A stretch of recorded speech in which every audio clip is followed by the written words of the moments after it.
Welcome back to Oliver's Stories. Most people believe European civilization begins with Greece. The philosophy, the architecture, the democracy, the mythology.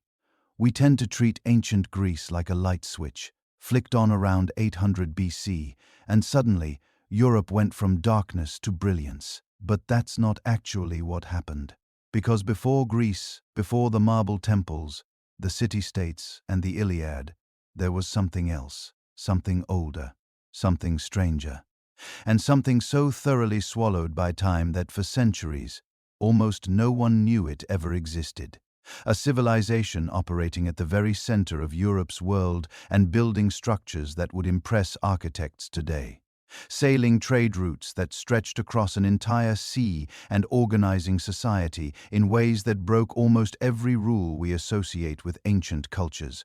They shaped the world that Greece inherited, and then they vanished from the historical record so completely that later writers barely mentioned them at all. When they did, it was in myths and legends so distorted by time that historians dismissed them as fantasy for over 2,000 years. So who were these people? What exactly did they build? And how does an entire civilization that powerful, that connected, that sophisticated just fade from the memory of the world? Those are the questions this whole story is built around. And the honest answer is that we don't have all of it. What we have is archaeology, soil and stone, and fragments of art and destroyed buildings. We have scattered references from later Greek writers who were themselves working from second-hand accounts of a culture that had already been gone for centuries. And we have a ranking system that nobody on Earth has yet been able to read. That last part should tell you something about how deep this mystery actually goes. But here's what we do know, or at least what the evidence strongly suggests. Before Greece rose to dominate the Mediterranean, there was a civilization on the island of Crete that ran the show. They built enormous palace complexes without walls, which is remarkable when you think about it. They sent ships loaded with goods across hundreds of miles of open ocean. They produced art of a sophistication and energy that genuinely shocks people when they see it for the first time. And they did all of this roughly 1,000 years before Socrates ever asked his first question. Try to picture it.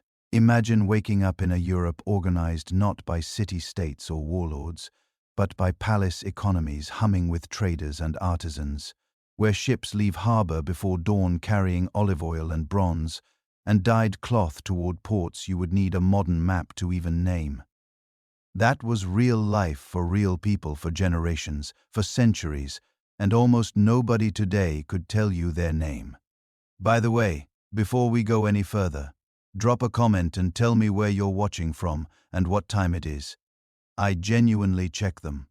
There's something that feels right about people scattered across the globe, all circling the same forgotten civilization together.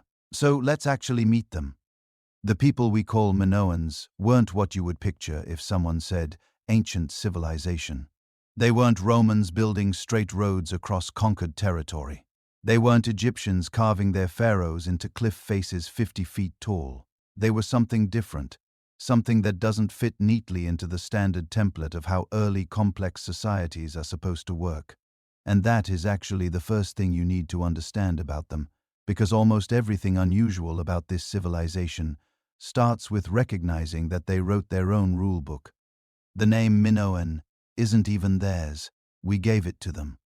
An archaeologist named Arthur Evans started excavating the site of Knossos on Crete at the Crete, the beginning of the 20th century, and needed something to call the people who had built it.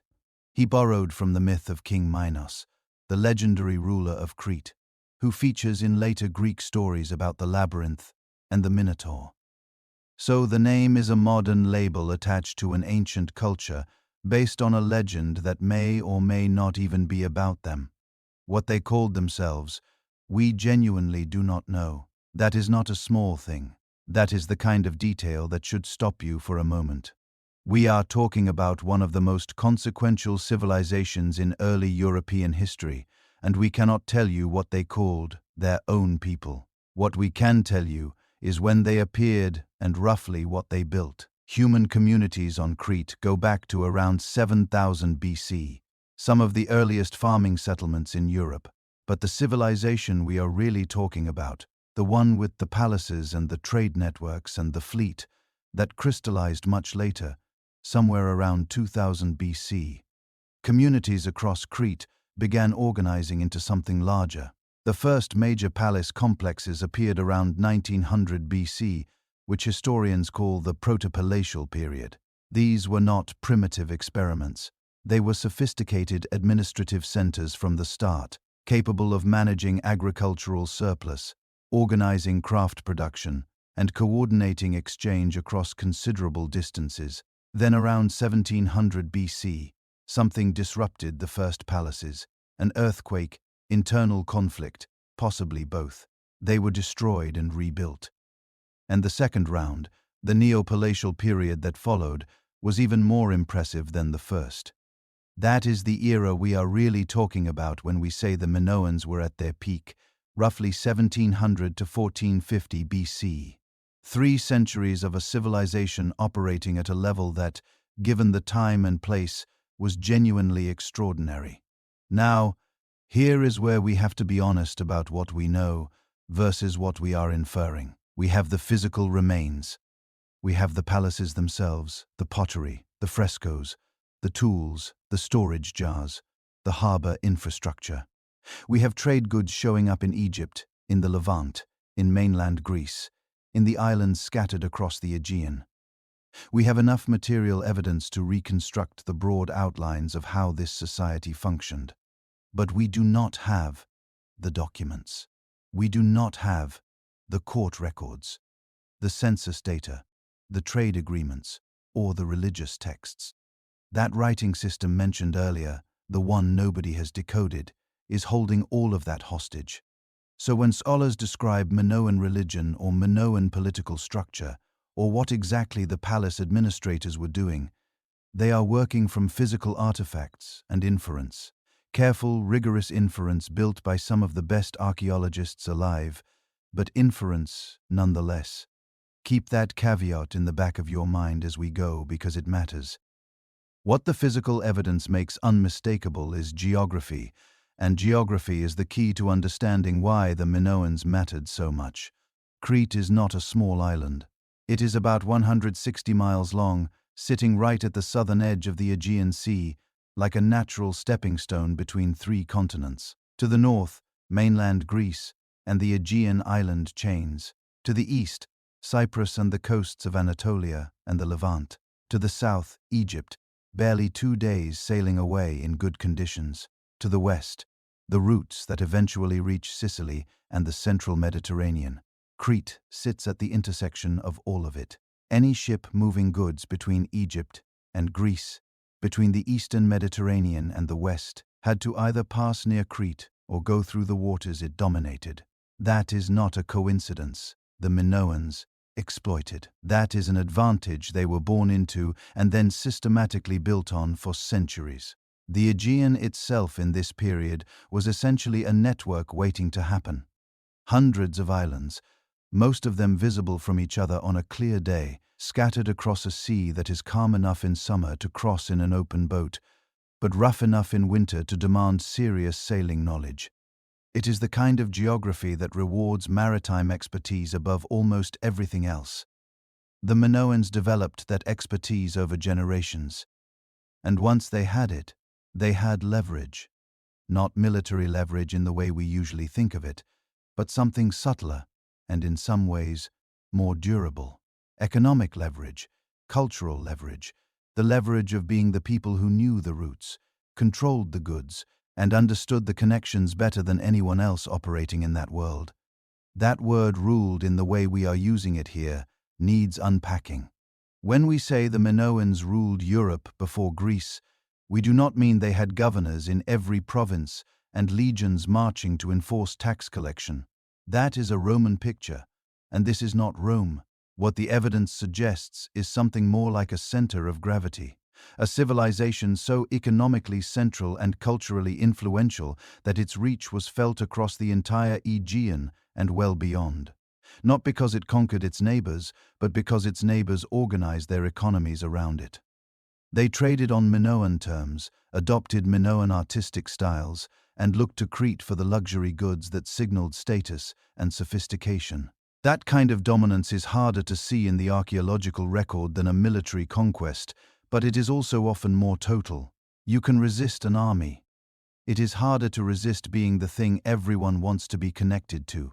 And then it ended, or rather, it did not just end. It was succeeded, absorbed, and then almost entirely forgotten in a way that seems almost designed. Later cultures moved into the space the Minoans had occupied.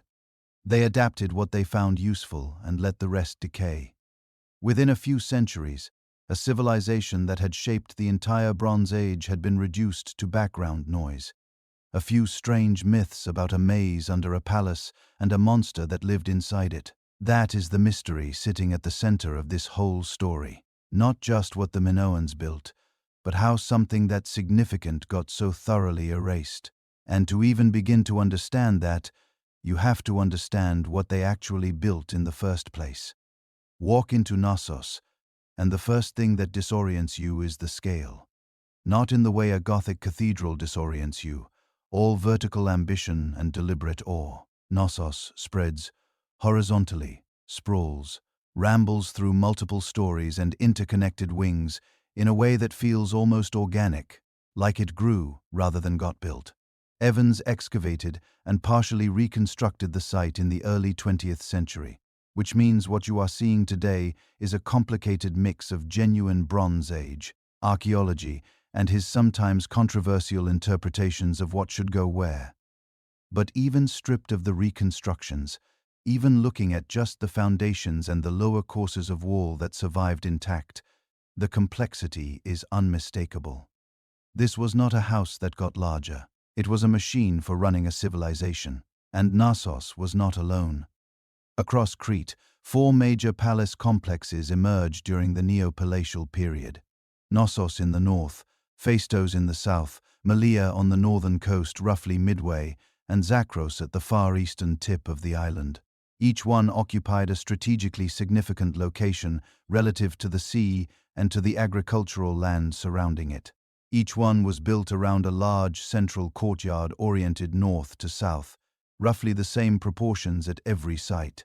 Whether that shared orientation reflects a common cosmological idea, a practical convention, or something else entirely, is one of those questions that remains genuinely open. But the consistency across 4 separate sites suggests it was not accidental. The central courtyard was not just an open space. It was the organizing principle around which everything else arranged itself. Storerooms radiated off the main complex, some still holding enormous ceramic storage jars called pithoi. A few of these jars stand taller than a person and were built to hold olive oil, grain, wine, and dried goods. The sheer volume of storage at these sites tells you something important about what the palaces were actually doing. This was not primarily a residence for a ruler surrounded by a court. It was a redistribution center. Goods came in from the surrounding countryside. Farmers and herders contributed surplus through what looks like some form of taxation or obligatory offering. Then goods went back out to specialist craftspeople who depended on palace-managed supplies, to workers engaged in palace-organized projects, and possibly to trading partners abroad as well. The palace sat at the center of a web of economic relationships that stretched across the entire island. Around the storerooms and the central court, you find workshops. Evidence of textile production, bronze work, stone cutting, and the making of luxury goods from materials that could not have been locally sourced. Lapis lazuli from Afghanistan, ivory from Egypt or Syria. Tin, which had to travel even further to combine with copper and produce the bronze that everything in this period depended on. The fact that these exotic raw materials were arriving at Minoan palace workshops and being transformed into finished goods tells you something about the reach of the networks these palaces were plugged into. They were not isolated regional centers managing local agriculture. They were nodes in a Mediterranean-wide exchange system. The craft specialization visible in the palace workshops is extraordinary for the period. Minoan textiles were famous across the ancient Mediterranean and were depicted in Egyptian tomb paintings as prestige imports worth trading for. Minoan stone vessels carved from local gypsum and harder imported stones show a technical mastery that still impresses specialists today. Metal work from palace workshops ranges from functional bronze tools to gold jewelry of breathtaking intricacy. This was not production for local consumption. It was production for a market that extended far beyond Crete, and the palaces were managing it.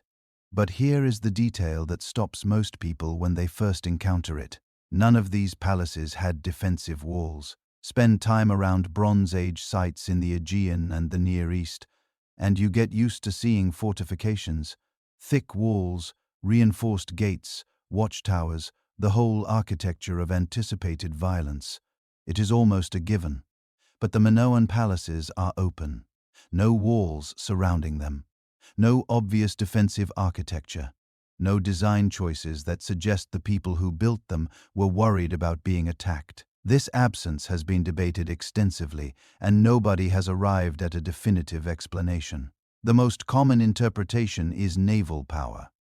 If you control the sea lanes, if your fleet is strong enough that no enemy could land on your shores in significant numbers without you knowing about it well in advance, you do not need walls. Your defense is offshore, invisible, maintained by the same maritime expertise that drives your trade. It is a plausible argument, and it probably contains some truth. But there are other possibilities. A civilization built heavily on trade and cultural prestige might maintain security through diplomacy and mutual interest rather than military deterrence. If your neighbors depend on your trade networks, attacking you damages themselves. A lack of walls might also reflect an ideology as much as a practical calculation. A palace that opens itself to the surrounding community rather than fortifying against it is making a statement about how it understands its own relationship to that community. Because the farmers, herders, sailors, and artisans who surrounded these palaces were not just subjects providing tribute to an isolated elite. The evidence suggests a much more integrated relationship. The palace organized their economy, managed their surplus, and provided access to craft goods and imported materials that they could not produce or obtain independently. In return, they fed and supplied the whole system. It was a relationship that presumably needed to be maintained through demonstrated benefit as much as through raw authority. Whether that relationship was always fair, or whether the people on the agricultural end got a fair deal, is another of those questions the archaeology cannot fully answer. But the physical openness of the palaces, their lack of walls, their position within rather than above their surrounding landscapes, suggests something different from the heavily militarized palace cultures you find elsewhere in the Bronze Age world. Different in ways that once you start noticing, keep multiplying. If the palaces were the brains of the system, the sea was its nervous system. Stand on almost any high point in northern Crete, and the pattern becomes obvious. The palaces we just talked about, none of them are very far from a good harbor. Knossos has easy access to the protected bay at modern Heraklion. Malea sits just behind a low accessible stretch of coastline. Zakros is practically leaning over a secluded cove, looking straight towards Cyprus and the Levant.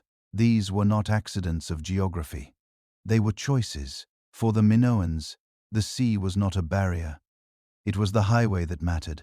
Every civilization has a landscape it is optimized for. For Mesopotamia, it was river plains and irrigation canals. For Egypt, the strip of green hugging the Nile. For the Minoans, it was that broken necklace of islands, currents, and predictable seasonal winds we call the Aegean. If you know what you are doing, the Bronze Age Aegean is not chaos. The summer Meltemi winds blow reliably from the north. The islands are spaced like stepping stones from Crete to the Cyclades, and from the Cyclades to mainland Greece and western Anatolia. Even in a small, relatively low-tech sailing ship, you can plan. And the Minoans appear to have planned very, very well. Archaeologists keep finding the fingerprints of seafaring in places where Cretans, on the face of it, had no business showing up. Minoan-style pottery in the Cyclades. Fresco styles echoed on the Greek mainland. Imports and imitations cropping up in ports along the Anatolian coast. Scarab seals and Egyptian faience objects making their way back to Crete. You can plot it on a mental map. Start from Crete, that long horizontal anchor at the southern edge of the Aegean. Draw lines north to the Cycladic islands, Thera, Naxos, Paros, Milos. From there, lines branch west to the Greek mainland, to places like Mycenaean, Turins, and the smaller coastal sites that predate their full rise to power.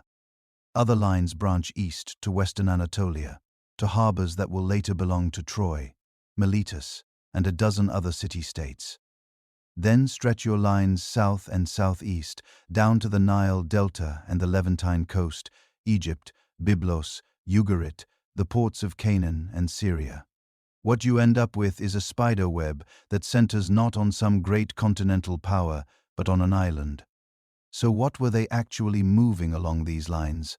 At the bulk level, the staples are familiar.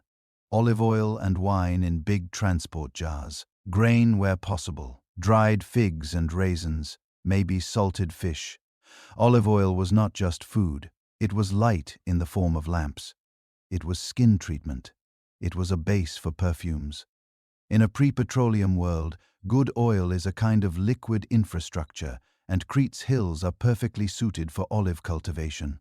Then there is pottery. Not as glamorous as gold, but pottery was the shipping container of the Bronze Age. Minoan potters seem to have been very good at making exactly what the trade network needed.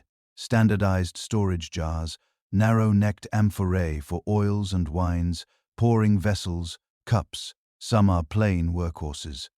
Others are decorated in what we call the marine style, with octopuses, dolphins, and swirling sea plants. And those are clearly not just functional.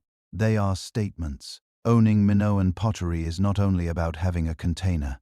It is about possessing a recognizable aesthetic from a prestigious culture. Saffron shows up too, or at least the suggestion of it. The saffron crocus is depicted in Minoan art being harvested and processed, often in ritual-looking scenes. Real saffron is labor-intensive to produce and easily transportable in small quantities with high value. Given how later Mediterranean economies treat saffron, it is hard not to see it as one of those prestige goods moving along Minoan routes. And then there are metals. Crete has copper sources but no local tin worth mentioning. Bronze, the alloy that gives the entire age its name, needs both. So somewhere, Cretan ships or their trading partners are bringing in tin from far away, maybe from central Anatolia, or perhaps from even farther afield, as later trade networks suggest places like Afghanistan or Central Europe passed hand to hand through many intermediaries. In return, Cretans are exporting finished bronze tools and weapons, fine metal work, and jewelry. The palatial workshops that we just walked through need more, and the ships bring it. Add to that the small, high-status exotica. Carved stone vessels, inlaid daggers, gold signet rings, colored glass, faience shell, and ivory. These are the things that end up in elite burials, the objects archaeologists get excited about. But for the Minoan system, they are not just trinkets, they are relationship tools. You do not just hand someone a beautifully carved stone vessel or a set of dyed textiles and walk away. You are buying alliances, sealing agreements, feeding a feedback loop of shared taste. Because trade is not only about stuff, it is about style. When Minoan pottery turns up on a Cycladic island, local potters start imitating the shapes. When Cretan fresco painters or trained painters decorate a wall in a palace on the Greek mainland, they do not just import images. They import an entire visual language, flowing lines, naturalistic plants, people leaping over bulls. Some of that is direct transfer. Maybe an artisan actually traveled. Some of it is imitation from a distance, making it look like the Cretan thing that the chief's cousin saw in that foreign palace. The same happens with technology. It is one thing to receive a fancy bronze axe blade from Crete. It is another to arrange a steady supply of such blades. That pushes you either to maintain tight trade connections or to learn the production techniques yourself. Tin bronze recipes, furnace designs, textile dyes, methods for sealing huge storage jars, even the accounting systems the palaces use to track all of this.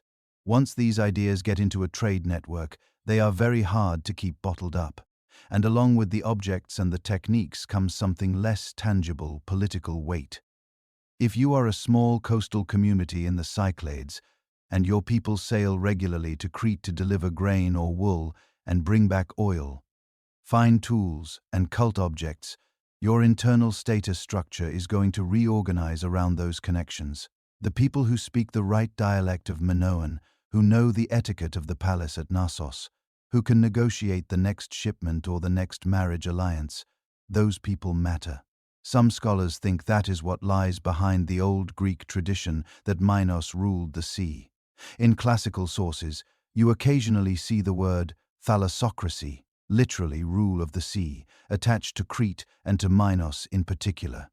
Later writers imagine fleets patrolling the Aegean, pirates suppressed, islanders paying tribute. Did a literal Minoan navy enforce a top-down maritime empire? The evidence is not clear-cut. We do not have definitive lists of subject cities or carved reliefs of triumphant kings with kneeling islanders. There are no fortresses on every promontory flying the equivalent of a flag. What we do have is a pattern. Goods and styles dominate certain periods in the material record across the Aegean. Influence seems especially strong on some islands and coastal zones, and yet local cultures persist, adapt, and sometimes push back.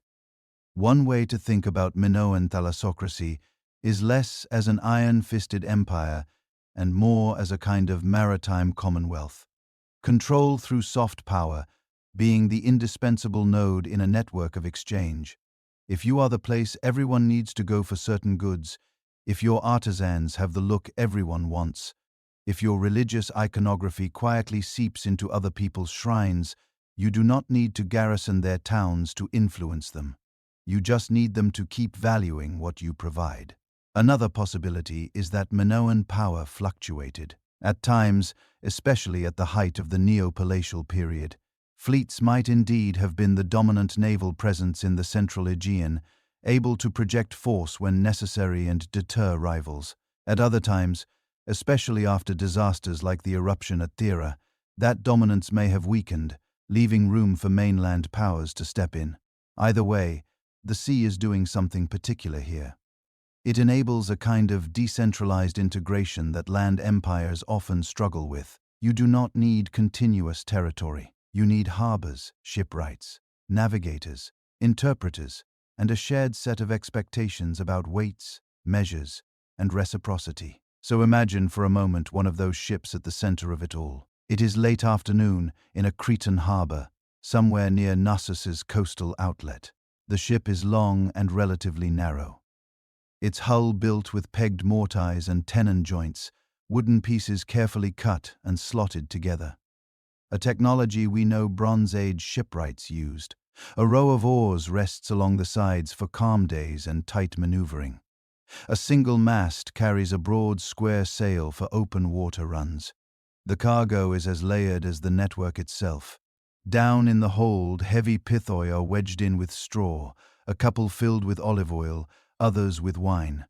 Maybe one with grain for a particularly hungry island along the route. Between them lie copper ingots in that distinctive oxhide shape, easy to lash down and easy to carry on a human back when they are offloaded. A tightly wrapped bundle of dyed textiles destined for a local ruler who wants his cloak to scream, "I trade with Crete."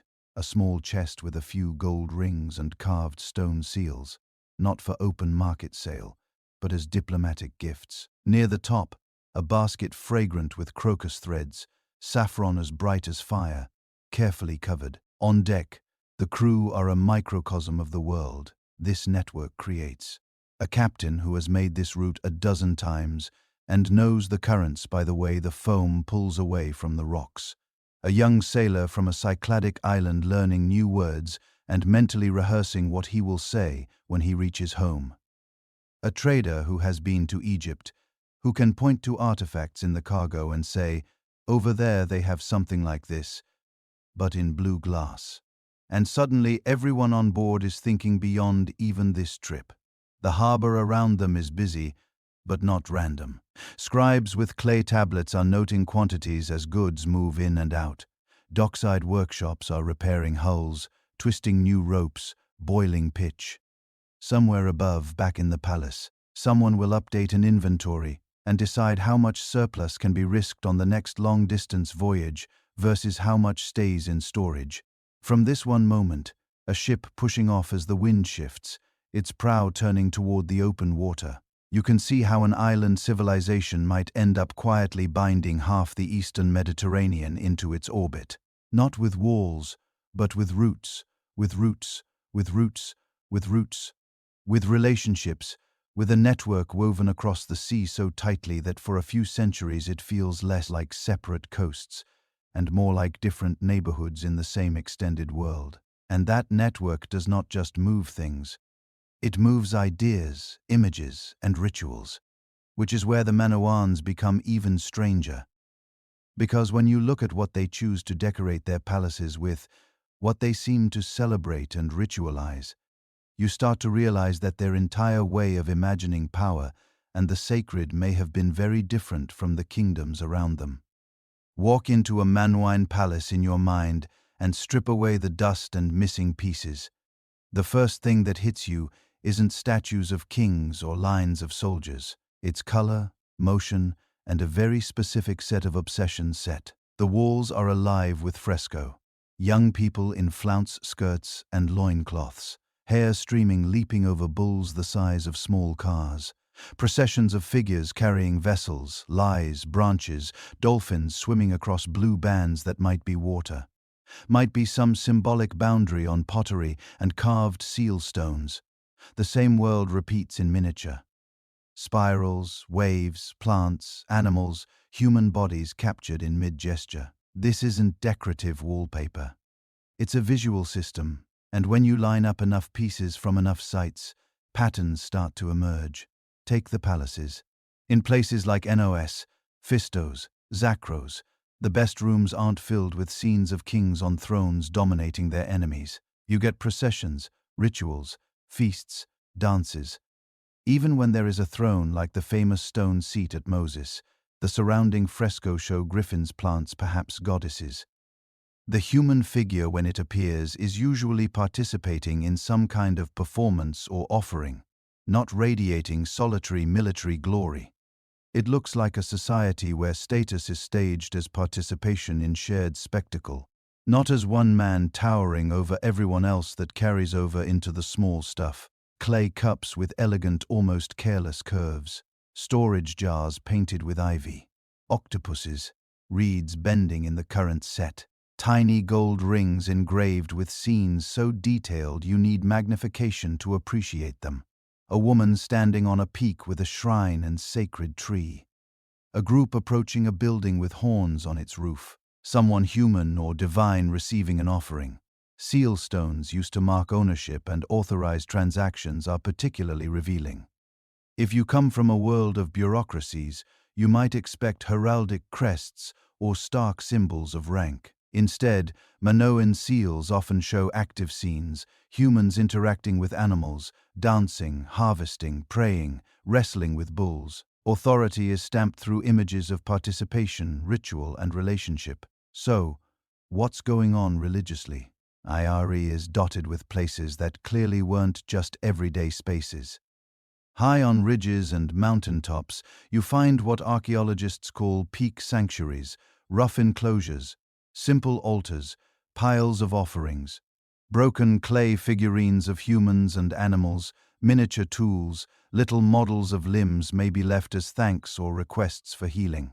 From these heights, you can look back over the fields, the villages, the sea. It's not hard to imagine people climbing up here with offerings when the first rains fell late, or when a child was sick, or when a ruler wanted to stage a dramatic public ritual visible for miles. Then there are the caves said Crete is full of them, and a surprising number show traces of cult activity going back to the Bronze Age. Deep, cool, often wet places with stalactites glistening like ribs of stone. In some you get altars, deposits of pottery, figurines. Later, Greeks would say gods like Zeus were born or hidden in these caves. But the cult goes back before those stories. Peaks above, caves below, a vertical sacred landscape that frames daily life between sky and underworld. In the middle of this, the palaces themselves act like ritual machines. Central courts almost certainly hosted big public ceremonies, processions emerging from side rooms, dancers crossing the space, animals led in, maybe even bullying events or something akin to them, side shrines and pillar crypts, small rooms with central pillars marked by ink signs sprinkled with offerings suggest more restricted rites, maybe for specific groups or officials. What's striking is that many of these religious spaces are embedded in the very architecture where administration happens. Storage magazines with religious symbols scratched into the walls, doorways marked by horns of consecration, pairs of stylized stone horns set up like a frame. Ritual isn't off in some distant temple district. It's threaded through the spaces where you weigh grain and tally oil. Which brings us to the recurring motifs that almost define Minoan culture. Set bulls first. They're everywhere in fresco on seals as Ritter, those carved stone or ceramic pouring vessels shaped like bull heads. The famous buelling scenes show acrobats vaulting over a charging animal, hands on the back, bodies in impossible arcs. Whether this was a literal sport, a mythological scene, or a ritualized symbol, we don't know. But the bull clearly matters. In many agricultural societies, bulls stand for raw power, fertility, the dangerous strength harnessed to plow fields and pull heavy loads. In Minoan art, that energy seems to be something humans interact with, dance around, maybe even master theatrically, not simply slaughter. Then there are the horns of consecration. Those U-shaped stone or clay constructions that look like stylized bull horns. They sit on palace roofs, in courtyards, framing entrances, even on miniature models of buildings and altars. They don't do anything functional. Their job is to mark space. Put horns on a roof, and you're saying this building participates in the sacred. Set them by a doorway, and you're telling everyone who passes through that the threshold they're crossing isn't ordinary. It's like a visual tag for divine presence repeated so often that it becomes part of how people read architecture instinctively. The AA the ladies is another core symbol set. We see it carved into pillars, painted on walls, engraved on tiny gold sheets, even cast in bronze as offerings. It's often depicted too large to be a practical tool. It feels more emblem than weapon. Later, Greeks associated double axes with sacrifice and with female divinities in Anatolia and the Aeon. In Minoan context, the labyrinth shows up in shrines and near what looked like altars. It may have been a symbol of a deity, of priestly authority, or of the act of ritual killing itself. Turning the capacity for violence into something bounded, rule-governed, sanctified, bulls, horns, double axes, power animals, and power tools transformed into signs. Together, they create a world where authority doesn't have to shout, "I have the most soldiers." It whispers or chants, "I am the one who knows the rituals that keep the world in balance." Gender in this imagery adds another twist. In a lot of Minoan scenes, especially in elite and ritual contexts, female figures are front and center. Women in elaborate flounced skirts and open bodices stand on platforms, receive offerings, handle ritual objects, dominate the middle of compositions. Male figures are often more mobile, running, leaping, pouring, carrying. Some scholars, especially in the 20th century, took this to mean Minoan society was a kind of matriarchy with powerful priestesses or a supreme mother goddess at its core. Set others caution that we might simply be seeing idealized images, ritual roles, not a census of who actually held power. There are also practical concerns. Clothing and skin color conventions in the art. Women often painted light, men dark. Following an Egyptian convention may tell us more about visual grammar than real social hierarchy. What does seem reasonable is to say that femininity, fertility, and the human capacity to mediate between nature and the divine were visually important. Whether that translated into women dominating political decisions, we just don't know. Status is just as slippery. There are certainly elite markers, more elaborate jewelry, taller hats, more expensive pigments, more complex settings. But you don't see a repeated image of a single identifiable king conquering enemies and stamping his name on everything. Authority is presented as membership in a ritual class, participation in processions, proximity to sacred symbols, not as one exceptional individual standing alone above the crowd. And that leads to a bigger question. How do you hold a complex society together if you're not constantly showing off your army?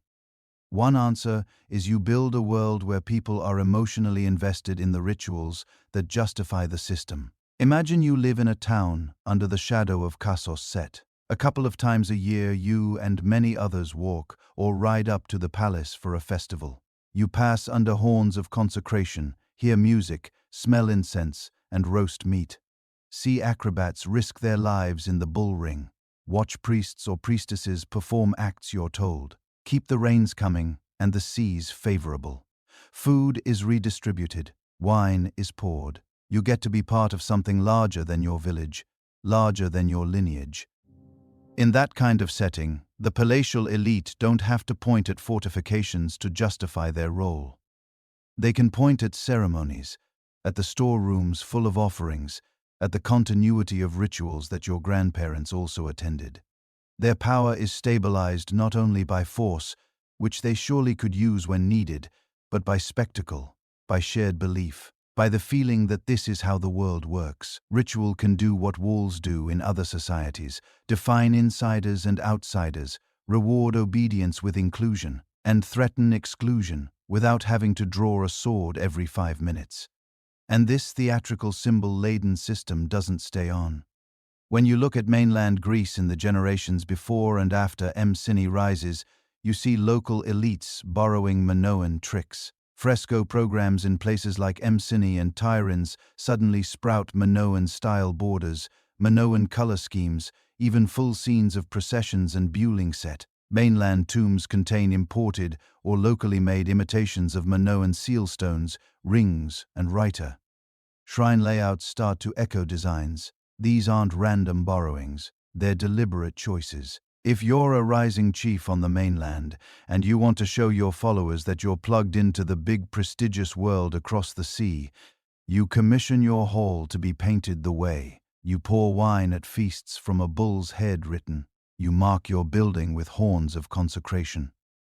You adopt the symbols of a network that for generations has been associated with wealth, skill, and access to exotic goods. In other words, Minoan culture becomes a kind of soft power package. You don't have to be ruled by numbers to be ruled by its style. And that in turn makes the Minoan story even stranger, because while others are busily copying their art, their rituals, their aesthetic of power, something else is happening back on Crete. Pressures building, tensions rising, cracks appearing in the world that bulls and double axes were supposed to keep stable. If ritual is the public face of Minoan power, writing is its backstage voice, deep in those palaces, in the storerooms, the side offices, the quiet corners where scribes sat. Another system was at work, not painted in bright pigments, pressed, scratched, and rolled into wet clay. On Crete, you don't just get one script set. You get two early ones that belong to the age of the Minoan palaces. Crete and hieroglyphs, and something called linear, are both seem to grow out of the same need. Keep track of a complicated world of goods, people, and obligations. Both are tied, as far as we can tell, to the palace system, and both are maddeningly silent about the things we most want to know. Crete and hieroglyphs show up first. The name makes them sound like they're related to Egyptian, but hieroglyph here basically just means little pictures. They appear on seal stones and clay documents from early palace sites, especially in Central and Eastern. You see tiny images, human figures, animals, tools, plants, abstract shapes. Some are clearly used like signs in a script, others might be decorative or symbolic. Sometimes they're carved into stone seals that officials use to stamp clay nodules attached to containers or doors. Sometimes they're impressed one by one into little clay bars and labels. It looks like an early experiment in turning symbols into a system. The seals carry not just pretty images, but bureaucratic authority. Stamp this storage jar with this combination of signs, and everyone knows whose domain it belongs to, what kind of transaction it represents, maybe even which office processed it. Then around the time the big neo-political centers bloom, Knossos, Visto, Malea, Zakros, another script appears set.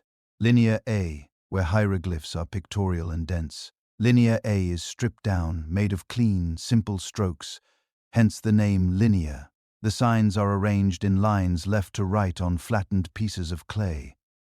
When archaeologists started finding these tablets in palace ruins, lined up in shelves or scattered on floors, dirt-baked by ancient fires, it changed the way people thought about Minoan society. Because whatever else you can say about a culture, if it's producing hundreds and hundreds of clay tablets, sealings and labels covered in standardized signs, it has a bureaucracy. The tablets themselves are almost comically unglamorous. No hymns, no myths, no royal autobiographies.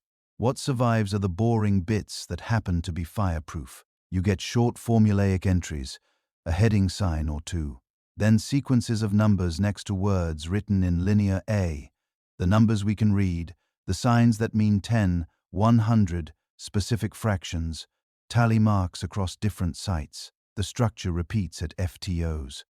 A tablet might list a place sign, a sign that probably labels a commodity, then numbers. At Haka Triada, rows of entries track deliveries of grain or oil or textiles. At Knossos, clay nodules, small lumps attached to bundles, jars, doors, bare impressions of sealstones, and quick scribbles in linear A like ancient barcodes set. Taken together, this archive, although fragmentary, paints a picture. Minoan palaces weren't just pretty ritual machines. They were clearing houses. They took in goods from surrounding territories. Grain, oil, wool, raw materials, crafted items. They stored, processed, repackaged, and sent them back out. They tracked who owed what, who received what came from which district, maybe even what was destined for foreign partners. You don't get that kind of system without a cadre of trained scribes, without standard measures, without some shared understanding of how information should be recorded and retrieved. We can see the skeleton of this administrative beast, but its thoughts, its inner language remain out of reach because we still can't actually read linear A. We can transcribe it. We can label the signs. We can talk about sign A301 or A8.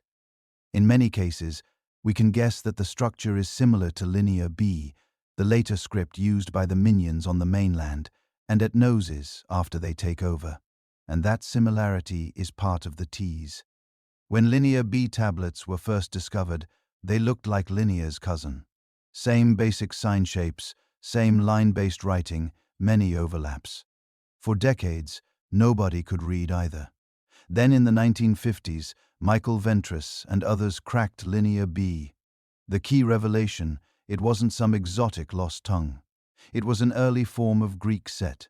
Once you know a script writes Greek, you can test phonetic values for signs, look for familiar place names, common words. Suddenly, the Mycenaean archives open up. They tell you about wax as king and Lars, about chariot wheels and bronze and slave girls and perfumed oil. You can map out the structure of a palace economy, the ranks of officials, the distribution of land. With linear A, people tried the same trick. If linear B is Greek, maybe linear A is just an older form of Greek, written with mostly the same signs. It doesn't work. Apply the linear B sound values to linear A, and you get strings of syllables that don't match Greek words. A few place names seem to carry over, which makes sense if the MC Vostan Nyans borrowed older Civilisation and toponyms. but most of the language underneath refuses to resolve into anything familiar. The current consensus is cautious. Linear A uses many of the same or similar signs as Linear B, probably with related phonetic values, but it's writing a different language, one we don't otherwise have. That's the core of the problem. Decipherment needs anchors. Ideally, you want a known language written in an unknown script, or an unknown language written in a known script, or best of all, a bilingual inscription. The Rosetta Stone scenario with Linear A, we have an unknown language written in a partially known script with no bilingual help. The documents are short set. They're mostly administrative. Many words are probably personal names, place names, or technical terms that wouldn't have exact matches elsewhere, even if we knew the language family. So scholars do what they can. They compare sign frequencies. They identify recurring sequences that probably mean things like total or dedication or for the god. They use context. If a sign sequence appears on multiple tablets next to varying numbers but in a fixed column, maybe it's a commodity. Grain, wine, wool. If a word shows up mostly in what look like offering lists, maybe it's a deity or a ritual term. Over time, a hazy picture emerges of mono and accounting formulas, maybe even of a few cultic words, but the real meaning remains mostly hypothetical. And the bigger question, what language is actually being written, is still open. Some researchers argue that the underlying language might belong to an early family we know from Anatolia or the Near East, related in some distant way to Luwian or Hattic or something even older. Others suggest a link to later Greek place name elements we see scattered across the Aeon in hints of a vanished tongue underlying Greek toponyms. There are theories tying it to Semitic languages, to Indo-European outliers, to totally isolated lineages that left no descendants. Every proposal has problems. Sound correspondences don't quite line up. Set grammar has to be partly imagined. The tiny corpus makes it possible to build elaborate models that can't be decisively falsified. So the honest answer is, we don't know what the Minoans called themselves. We don't know what they called their gods, their rituals, their own island. We can see the marks of their language, but we can't hear its voice. Compare that to the Linear B world. Once Linear B was cracked, Mycenaean palaces stopped being ghostly.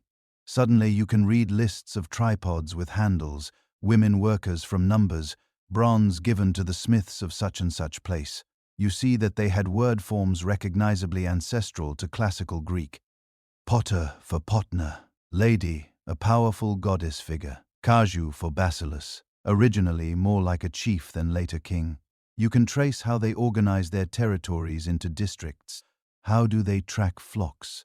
How do they use specific terms for officials and specialists? You get a feel for their preoccupations. War gear, chariots, male elites, land holdings. With Mono and Linear A, the structure of the documents looks kind of similar. Headings, lists, totals, maybe temple inventories, maybe rations, maybe offerings. But without knowing what the words actually mean, we can't say whether the pallial elite were calling themselves something like king or steward or high priest. We can't read their prayers, if any, survive, said. We can't see their own conceptual world, only the shadows it throws on accounts. That's where the stakes come in.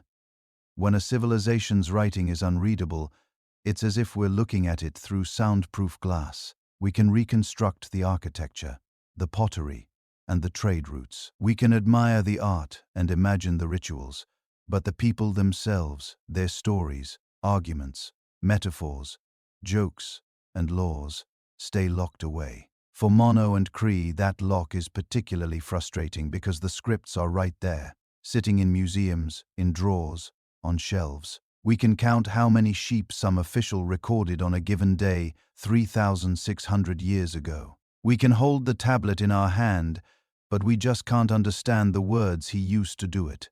And that makes it much easier historically for someone else's story to overwrite yours. By the time writing returns to Crete in a form we can read with Linear B under my control, the language of the tablets is Greek. The names of gods, officials, and places are filtered through a mainland lens. The palaces are still there, some rebuilt, but the voice recording their business has changed. Later Greeks, centuries after the palaces fell, will tell stories about a king named Minos, about a labyrinth, about monstrous bulls and heroic Athenians. They'll fold Cretan memories into their own mythic universe, giving them Greek names, Greek motives, Greek morals without the Minoans' own words to push back, to complicate or contradict those stories. It's easy for their civilization to feel like a prelude, a backdrop, a mythic stage set for someone else's epic. But the unread tablets say otherwise. They tell us that Minoan Crete had its own language, its own administrative jargon, its own technical vocabulary of ritual and economy, a whole conceptual world running for centuries, parallel to the better documented traditions of Egypt and Mesopotamia. We just happen to be standing on the wrong side of the locked door. And while that door stays closed, other parts of the story have to carry more weight. The stones, the ships, the scars left by disaster. Because the script becomes eerily quiet, just as the island is hit by one of the most violent events the Bronze Age Aeon would ever see.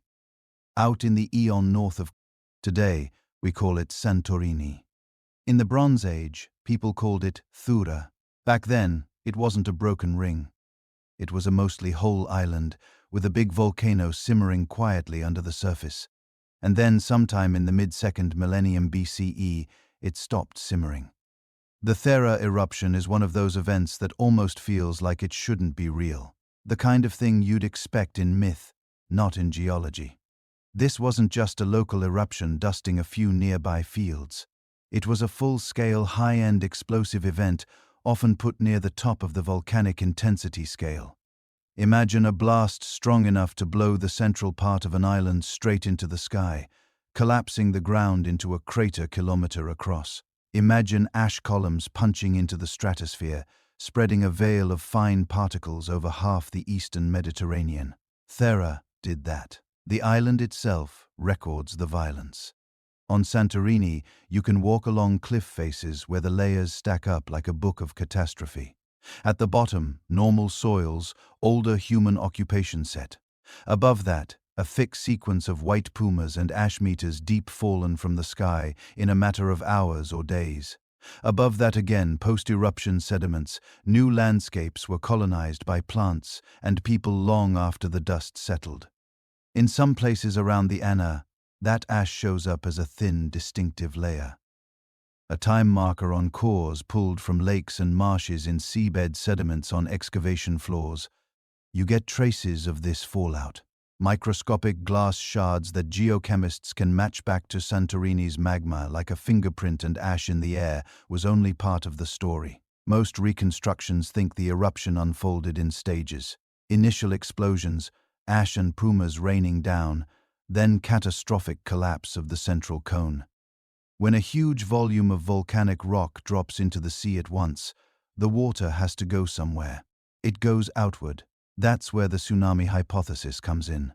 If you picture the map of the southern AIA crept down here, the up there smaller islands scattered in between, and then you drop a chunk of mountain into the water between them, it's not hard to imagine what happens next. Walls of water racing outward in all directions, slamming into shorelines, wrapping around headlands, funneling into bays and harbors. On Sit's north coast, a string of Minoan harbors and coastal settlements faced almost directly toward threat. Places like Amnessos, Palicastro, Malia's coastal outskirts. Archaeologists digging at some of these sites have found what look like chaotic destruction layers. Buildings smashed in odd ways. Debris full of sea sand and marine microorganisms thrown inland. Clusters of human and animal bones jungled together. Are those tsunami deposits? In some cases, the evidence points that way. In others, it's more ambiguous. Storms can move sand too. Earthquakes can topple houses without any wave at all. That's one of the tricky parts with the Thera story. It's tempting to imagine a single clean cause and effect chain. Volcano explodes. Tsunami hits. Minoan civilization falls. Reality looks more complicated. What we can say with some confidence is this: the eruption was huge. It blasted an astonishing amount of material into the atmosphere. It poured ash into the sea. It probably generated a series of tsunamis. And it happened in the middle of a highly connected maritime world where Crete's power depended on ships and harbors and stable trade routes. Interruption alone, even without total annihilation, would have mattered. Think about what we've already seen of the Minoan network. Palatial centers acting as hubs, ships running regular circuits to the clay days, to the Greek mainland, to Anatolia, to Egypt, and the Levant set. Exotic materials flowing in, finished goods flowing out, religious ideas, symbols, and artistic motifs hopping from port to port. Now drop into this picture, an event that even for a year or two makes parts of the A effectively unsaleable. Ash clouds that mess with visibility and weather. Floating pumice rafts clogging narrow channels, harbors choked with debris. Key islands, including Thera itself, which was clearly part of that network, simply gone or rendered unusable. You don't have to wipe off the map to cause serious trouble. You just have to sever enough of the arteries feeding its palatial heart. The site of Akrotiri on Santorini shows you exactly what was at stake before the eruption. Akrotiri was a thriving town. Multi-story houses, complex drainage systems, storage rooms with pithoi, big storage jars stacked neatly. Wall paintings that rival anything found on Crete in color and sophistication. It looks archaeologically like an Aeon cousin of the Minoan world, plugged into the same economy and sharing the same visual language. When the volcano started acting up, something interesting happened. The people of Akrotiri seem to have gotten a warning. There are no obvious human skeletons in the eruption layer there. No Pompeii-style crowds frozen in ash set. Instead, you find houses with furniture moved, storage containers emptied, valuables taken, as if residents had time to pack and flee. The buildings eventually collapse under the weight of pumice, but the town itself dies quietly. The disaster is geological, not a sudden massacre. That rescue by timing is our gain because Akrotiri is essentially a time capsule for Ion high life right before the eruption. Inside those houses, you see wall paintings of ships in procession, harbors buzzing with life, flotillas moving between rocky islands topped with little towns. You see landscapes with flowering plants and monkeys imagined or imported. You see women in elaborate robes and jewelry, processions, rituals, maybe even scenes tied to a seasonal festival. This isn't just mano and art exported. It's an entire community living inside that same shared cultural sphere adapted to its own island, but clearly connected to Crete via trade, style, and probably religion. And then, in a geological blink, their island is torn apart. For Sit, losing Thera and its Cycladic neighbors as stable partners would have been a serious blow. Imagine a logistics map. Key staging point removed, shipping lanes suddenly more dangerous. Friendly harbors gone. A psychological shock hanging over everything. Now layer on another problem. Dating. You'd think an eruption this big would be easy to pin down precisely. It's not. For decades, scholars used pottery sequences and Egyptian historical records to anchor the event. The relative dating went something like find the pumice in Egyptian contexts, matched to known reigns of pharaohs cross-check with styles of imported ceramics. That approach tended to push the eruption down closer to 1500 BCE after the period of peak man-palatial prosperity. Then radiocarbon got involved. Organic material buried by the eruption branches, seeds, charred remains can be dated using carbon-14. A number of those samples combined with tree ring sequences and ice core layers that might record volcanic signals seem to indicate an earlier date. Something more like the late 1600s BCE. That's a big difference. A century or more. If the eruption happened closer to 1600, it would line up with the height of the so-called Neopalatial era on Crete, when the great palaces were at their richest and artistic output was at its peak. In that scenario, the eruption might be the beginning of the end, a blow that destabilizes a flourishing system and sets up later crises. If it happened nearer 1500, it might fall into a period when Minoan power was already fraying for other reasons, making the more of a heavy push on something already leaning. Different chronologies tell different stories. One version theory is the thunderbolt that hits a robust empire set. Another theory is a brutal aftershock in a landscape already full of cracks. The debate isn't just academic nitpicking. It shapes how we understand the relationship between natural disaster and social change. Either way, what the archaeological record on Crete itself seems to show is not a simple everything burns the day after the volcano scenario. The big palaces don't all collapse in one synchronized moment associated with the ash. Some are damaged, rebuilt, modified. Some seem to keep functioning, perhaps at reduced capacity.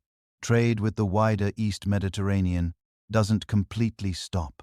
Egyptian and Levantine goods continue to appear.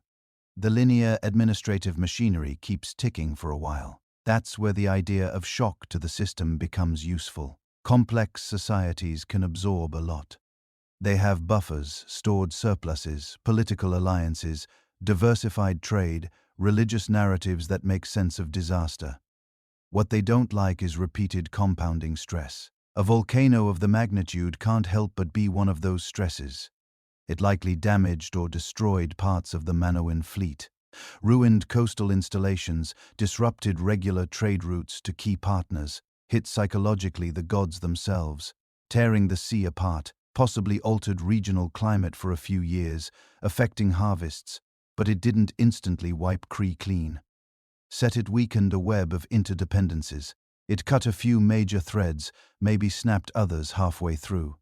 The system kept going, but now more brittle, more vulnerable to later shocks. Meanwhile, Crete, sealed under meters of ash, sits as a silent witness with murals of ships and harbors frozen in the moment before impact, a world in motion paused mid-breath.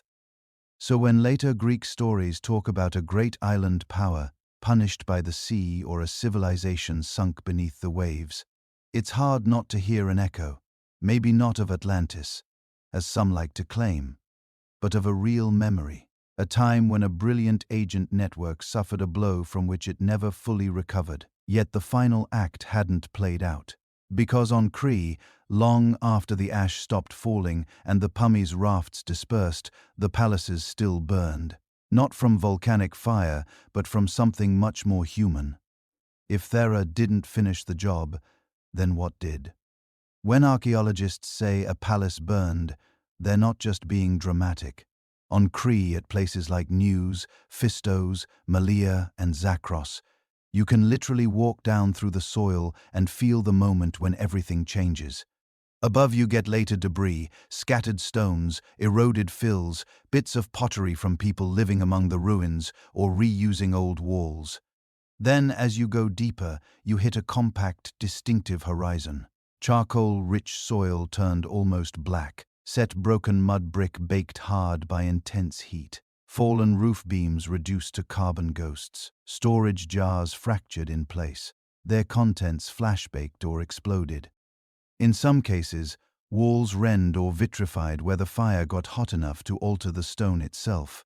That's a destruction layer, a scar in the stratigraphy. It's not just rubble. It's rubble that has been through fire. Archaeologists read those layers like crime scene investigators. They ask, where did the fire start? In storerooms, in upper floors? Do the collapsed floors and roofs show a particular direction of fall? Are there sling stones, arrowheads, or weapons embedded in the debris? Are there crushed skeletons, people trapped by sudden collapse? Do valuables still sit on floors and shelves, or were they removed? Is there any sign that someone came back to clean up? Because how a place dies says a lot about what killed it. The Minoan palaces don't all tell the same story, but they rhyme. At many sites, we see a major destruction horizon in the later 15th century BCE. The so-called final palatial period comes to an abrupt fiery stop. Thick burn layers cap the last linear records, the last full expression of that old Minoan palatial system. Knossos is complicated as usual. It burns, But it also gets rebuilt and reoccupied, apparently under different management set. Other palaces like Zakros, on the far east coast, look more like they were hit and left. So what happened? The honest answer is nobody can prove a single neat explanation.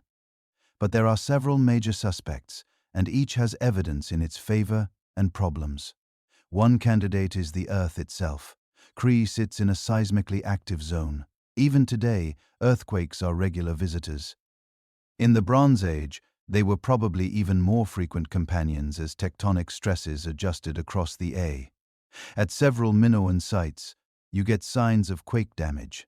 Walls shifted off their foundations, floors buckled, staircases collapsed without clear burn. Some destruction layers show a pattern of toppled masonry that looks more like shaking than fighting, and earthquakes can cause fires. Imagine oil lamps falling over, hearths spilling embers into storms full of grain, olive oil, cloth, wooden beams. Once that kind of complex catches, it can become an oven. You don't need enemy soldiers to explain charred archives and baked brick. There's also the possibility of earthquake sequences. Not just one big event, but a series of tremors over years or decades. In that scenario, you don't get a single the day it all ended. You get repeated blows, repair, rebuild, another quake, more damage, corners cut, structures weakened. Every cycle drains labor, resources, and political goodwill, said. Add a few fires into that pattern, and the palaces might simply reach a point where rebuilding yet again isn't worth it or isn't possible. But geology alone might not tell the whole story. Another suspect is internal revolt. The palaces were not cozy village co-ops. They were centers of authority. They controlled land storage redistribution. They organized labor for building projects and agricultural work. They ran shrines and ceremonies that surely reinforced their own legitimacy. If you're a farmer on the outskirts delivering your grain up to the central storerooms and getting rations back, your view of this system might depend heavily on how fair it feels and on whether the palace can keep its promises. What happens if after something like Thera, crop yields dip? If seaborne trade becomes erratic, if the palace still demands the same taxes, but the feast gets smaller and the gods start looking angry? Revolts are hard to prove archaeologically. People don't leave neat inscriptions saying, "On this day, we overthrew the palace and set it on fire." But some destruction layers look almost too thorough. Storerooms burned to the ground, archives charred, central halls gutted, while simpler houses around the complex show less catastrophic damage. In a few cases, objects that look like official symbols, seals, prestige goods end up smashed or discarded in unusual ways. Said, is that an earthquake or is that targeted rage? Then there's the external attack hypothesis. By the mid to late 15th century BCE, something new is clearly happening in the wider Ion. On the Greek mainland, in places like Mycenae, Pylos, and Tyran, militarized palaces with big fortification walls are rising. Their elites use a different script, Linear B. Their grave goods include weapons, armor, and iconography of warriors and chariots.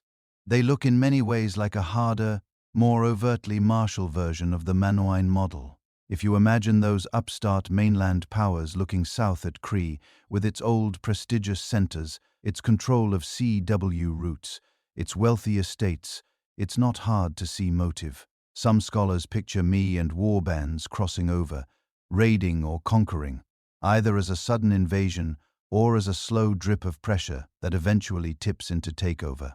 Evidence. At a couple of sites, there are hints of mainland-style weapons. At Knossos, after the Big Burn, the administration seems to resume in Linear B rather than Linear A, with a Greek-language bureaucracy perched on the old Minoan foundations. That looks a lot like new rulers moving into a vacated seat. The problem is again timing and clarity. We don't have a neatly labeled conquest destruction layer with Mayan calling cards pinned to it. What we have is a pattern. Palaces burn, summer abandoned set. Knossos survives as a kind of hybrid center, now under mainland influence control. Over the following generations, material culture across Crete shifts closer to Mycenaean styles. Was that the result of a violent takeover, a gradual elite replacement, a combination with different outcomes at different sites? It might be all of the above depending on where you look. And lurking behind all these specific scenarios is another idea: cascading crisis. Think back to the even if it didn't directly flatten the palaces, it likely damaged ports, fleets, and overseas dependencies. Trade routes had to be rerouted or rebuilt.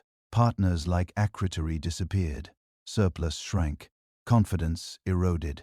Now layer onto that the ordinary background of earthquake risk. Add possible fluctuations in climate, a string of bad harvests here, a drought there, insert growing competition from ambitious mainland neighbors. None of these by itself has to be the killer. But together over a century or two, they can undermine the stability of even a sophisticated system. That's where the distinction between a single catastrophe and repeated destabilization matters. A society hit by one big disaster can paradoxically come out stronger. Rebuilding gives leaders a chance to demonstrate competence, to reward loyalty, to redesign their centers set. People pulled together under the banner of recovery hit that same society again and again before it's fully recovered from the last shock, and the dynamic changes. Instead of "we can fix this," the mood shifts toward "they can't keep us safe." Trust erodes. Obligations feel heavier. Old arrangements start to look negotiable. When we look at the Minoan palatial sequence, we don't see just one destruction horizon. We see multiple episodes of damage and rebuilding. An earlier wave around 1700 BCE, after which the palaces come back even grander. Then the later, more terminal burnings in the 15th century. That earlier cycle is a great example. After the first big destructions, the so-called Neo-Palatial period sees the palaces rebuilt with even more elaborate architecture and art. Corridors of processions, grand staircases, intricate storerooms. It's as if the elites used the crisis to double down on their role. We rebuilt this world. We deserve to rule it. Rebuilding isn't just engineering.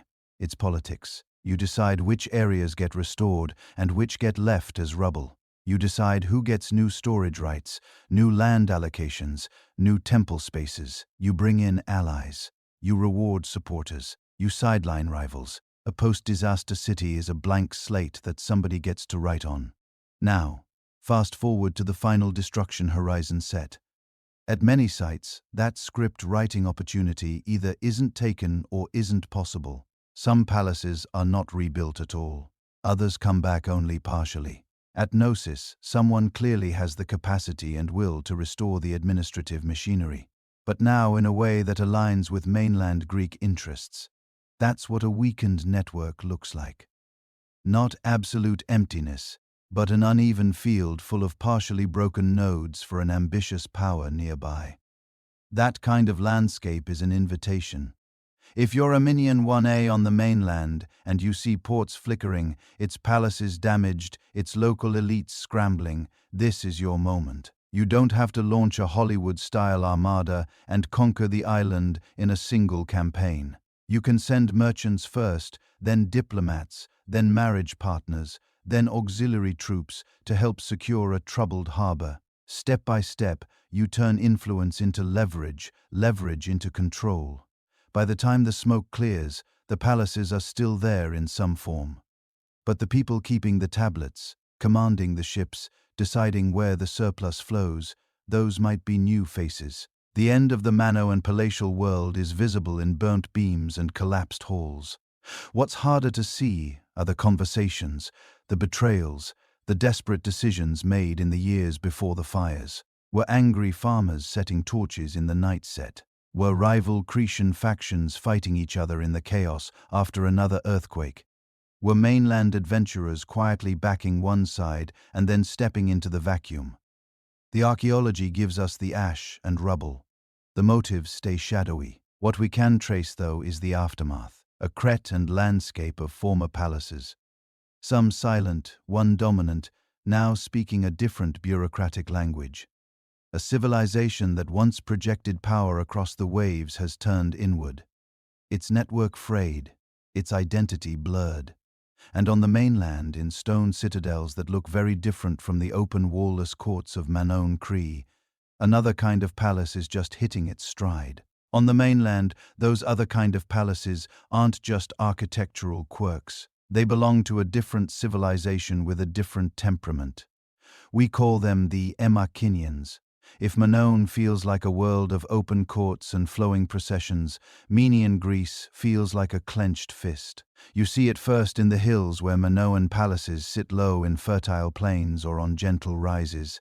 Man centers like Mycenaean and Pios perch on defensible heights wrapped in enormous fortification walls. Later Greeks called those walls Cyclopean because they literally could not imagine normal humans moving stones that big. Inside those citadels, you still have storerooms, workshops, shrines, set. You still have a central hall, the megaron with a hearth and a throne, but the emphasis is different. The Minoan megaron is a stage for a single ruler. The one acts rather than a broad, multi-court courtyard space for fluid movement. The art on the walls leans heavily into chariots, hunting, and warriors. Bronze weapons appear not just as tools, but as prestige markers in graves. And then there's the burial style. On Crete, especially in earlier periods, you get communal tombs, cave-like chambers used by generations of a family or community. Bones get moved, reorganized, mingled. The dead are part of a long layered ancestry. On the mainland, by the later Bronze Age, elite graves increasingly focus on individuals. Shaft graves at May with spectacular gold masks, weapon sets, cups, and jewelry. Later, huge beehives throws tombs cut into hillsides with long dromo passages leading down to a single dramatic burial chamber. You're not looking at anonymous ancestors here. You're looking at named lineages asserting themselves. This one person mattered. This family matters. This hierarchy is real. Both worlds run palaces.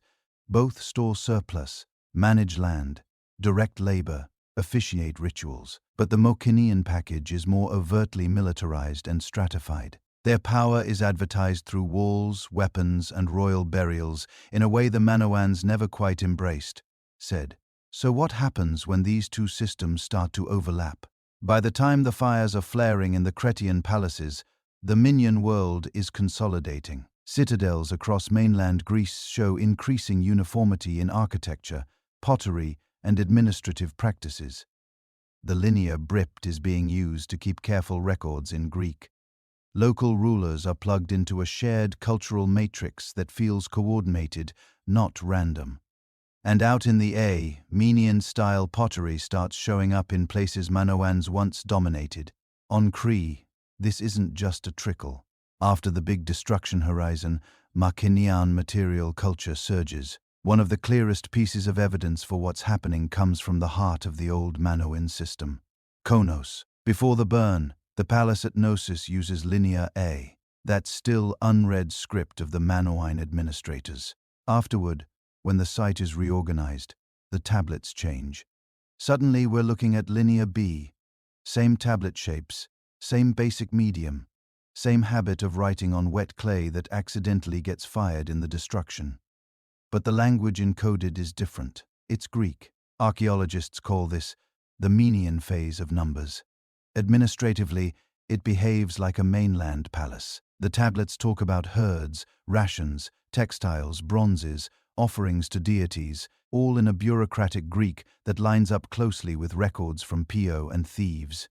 Said it's as if somebody took the Minoan palatial operating system and installed a Minoan language program to run on it. What does that mean in human terms? It doesn't necessarily imply a tsunami of settlers flooding across from the mainland and displacing everyone. Takeover can happen at the top. One possibility is elite replacement. Imagine a local crisis on Crete. Palaces damaged, rival factions squabbling, resources tight, a mainland prince marries into a Cretan family, or a Cretan faction calls in Minoan support to win a local power struggle. In exchange for military backing, those mainland allies get positions of authority. They bring their scribes trained in Linear B. They start recording the same old flows of grain and wool using a language and script they're comfortable with. From the outside, the farmers may barely notice at first. You still deliver your produce. You still work the estate fields. But the men at the top table speak with a slightly different accent. Another possibility is administrative control without full political conquest. The Mycenaeans might not have needed to rule every village. What they really want is control over key nodes, harbors, major estates, the central palace complex. In that model, you could have a situation where Knossos becomes a Minoan-run fiscal and religious hub, orchestrating flows of goods that still come from overwhelmingly communities. Said the scribes might be mainlanders, the shepherds and weavers local. And then there's the long, slow option, gradual dominance. Even without dramatic battles, a militarized, coordinated mainland economy could outcompete a weakened system. Mayan traders show up with desirable goods and new stylistic fashions. Local elites imitate these to keep up with their peers. Over a few generations, the alliance networks, the armor, the burial customs, the iconography, all drift towards Mycenaean norms. By the time you look back, it looks like a takeover. But at no single moment was there a clean break. Whatever combination actually happened, the archaeological signal is clear. After the palatial burnings, Crete starts to speak the visual language of the mainland burial shift. You start seeing more individual graves with weapons and imported Minoan-style pottery. Tomb types and grave goods echo those on the mainland. Elite Creatans or minions living on Crete are making statements in the symbolic vocabulary of warrior aristocracy. Weapons change too.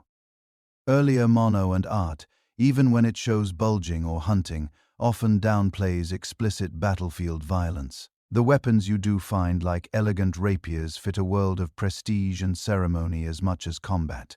In the post-destruction period, Minoan-style swords, spearheads, and armor pieces become more common. The iconography follows more shield motifs, more martial themes, more scenes of armed men striding or riding. Art turns from the fluid and often ambiguous compositions of neo-palatial Crete toward the cleaner, harder lines of and design.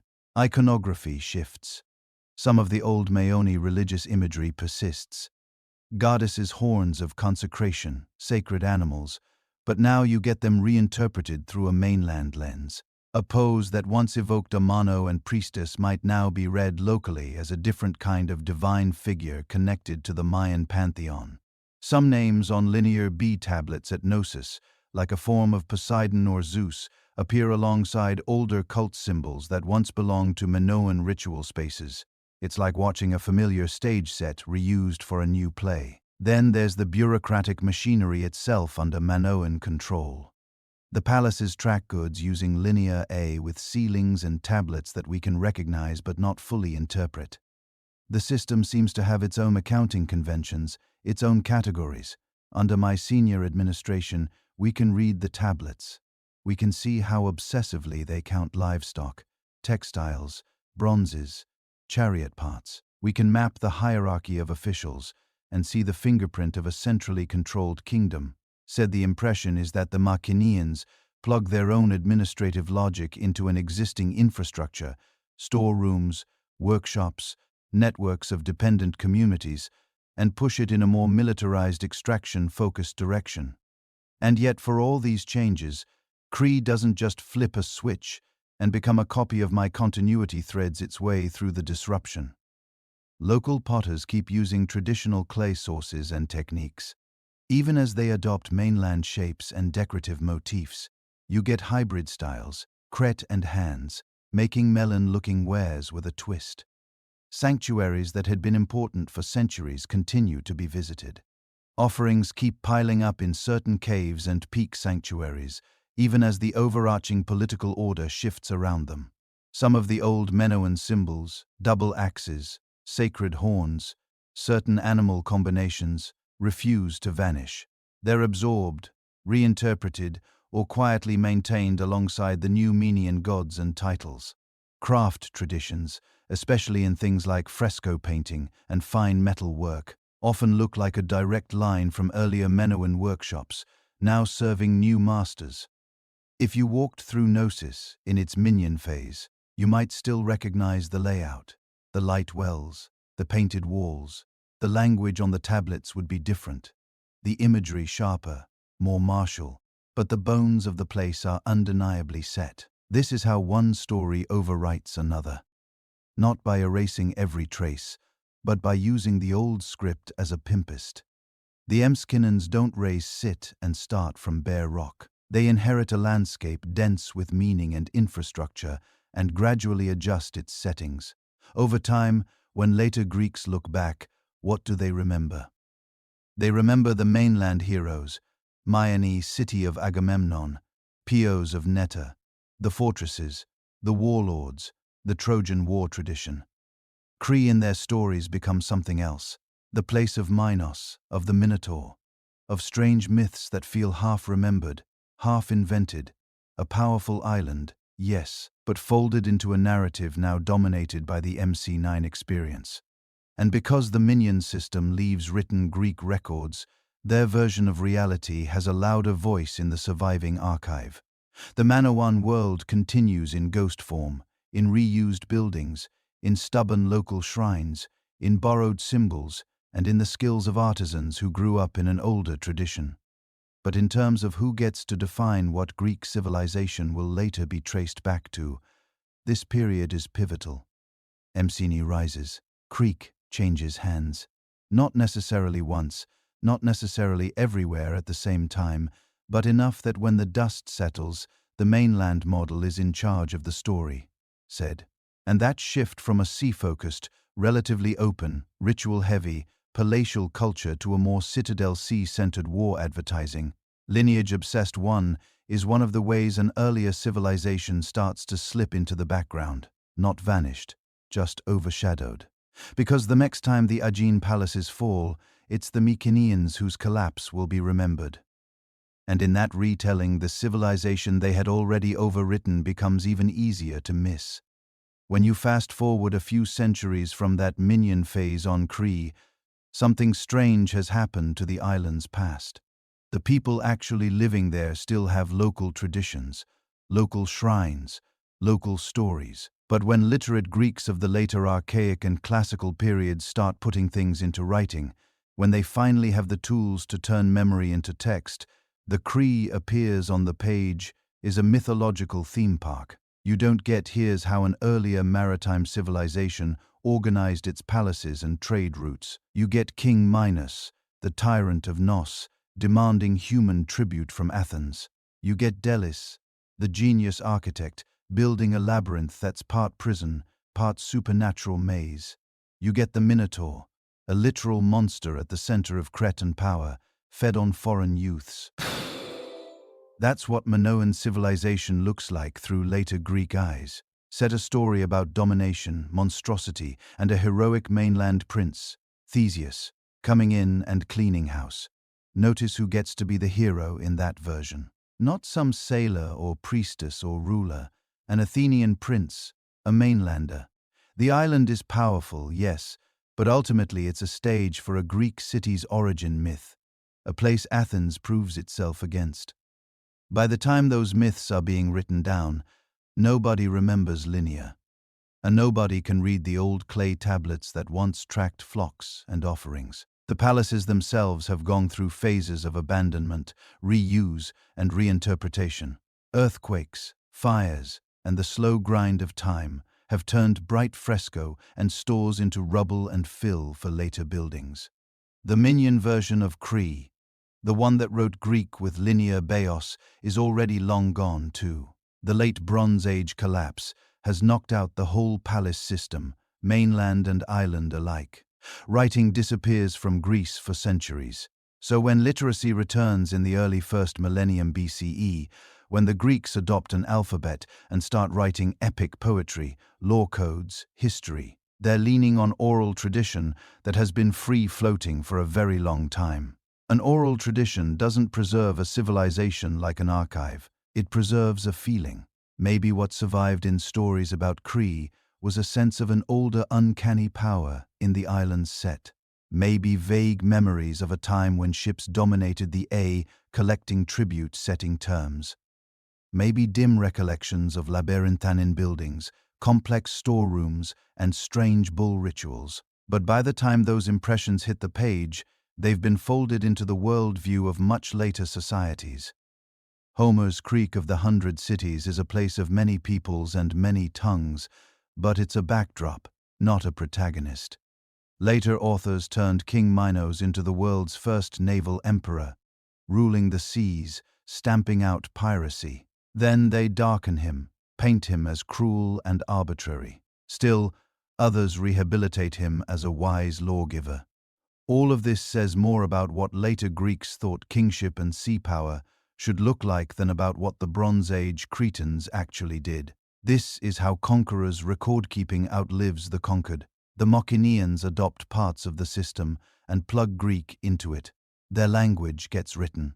Their titles and gods show up on tablets. Their administrative habits become legible to us. When that whole world falls apart and centuries later Greek speakers start writing again, the line of remembered ancestry runs through Mini and its kin through Agamemnon, Netta, and their legendary peers. The written self-aware tradition of we Greeks grows out of that imagined heroic past, Set. The people who originally built the palaces had no such descendants in the textual record. They don't get to say, "This is who we were.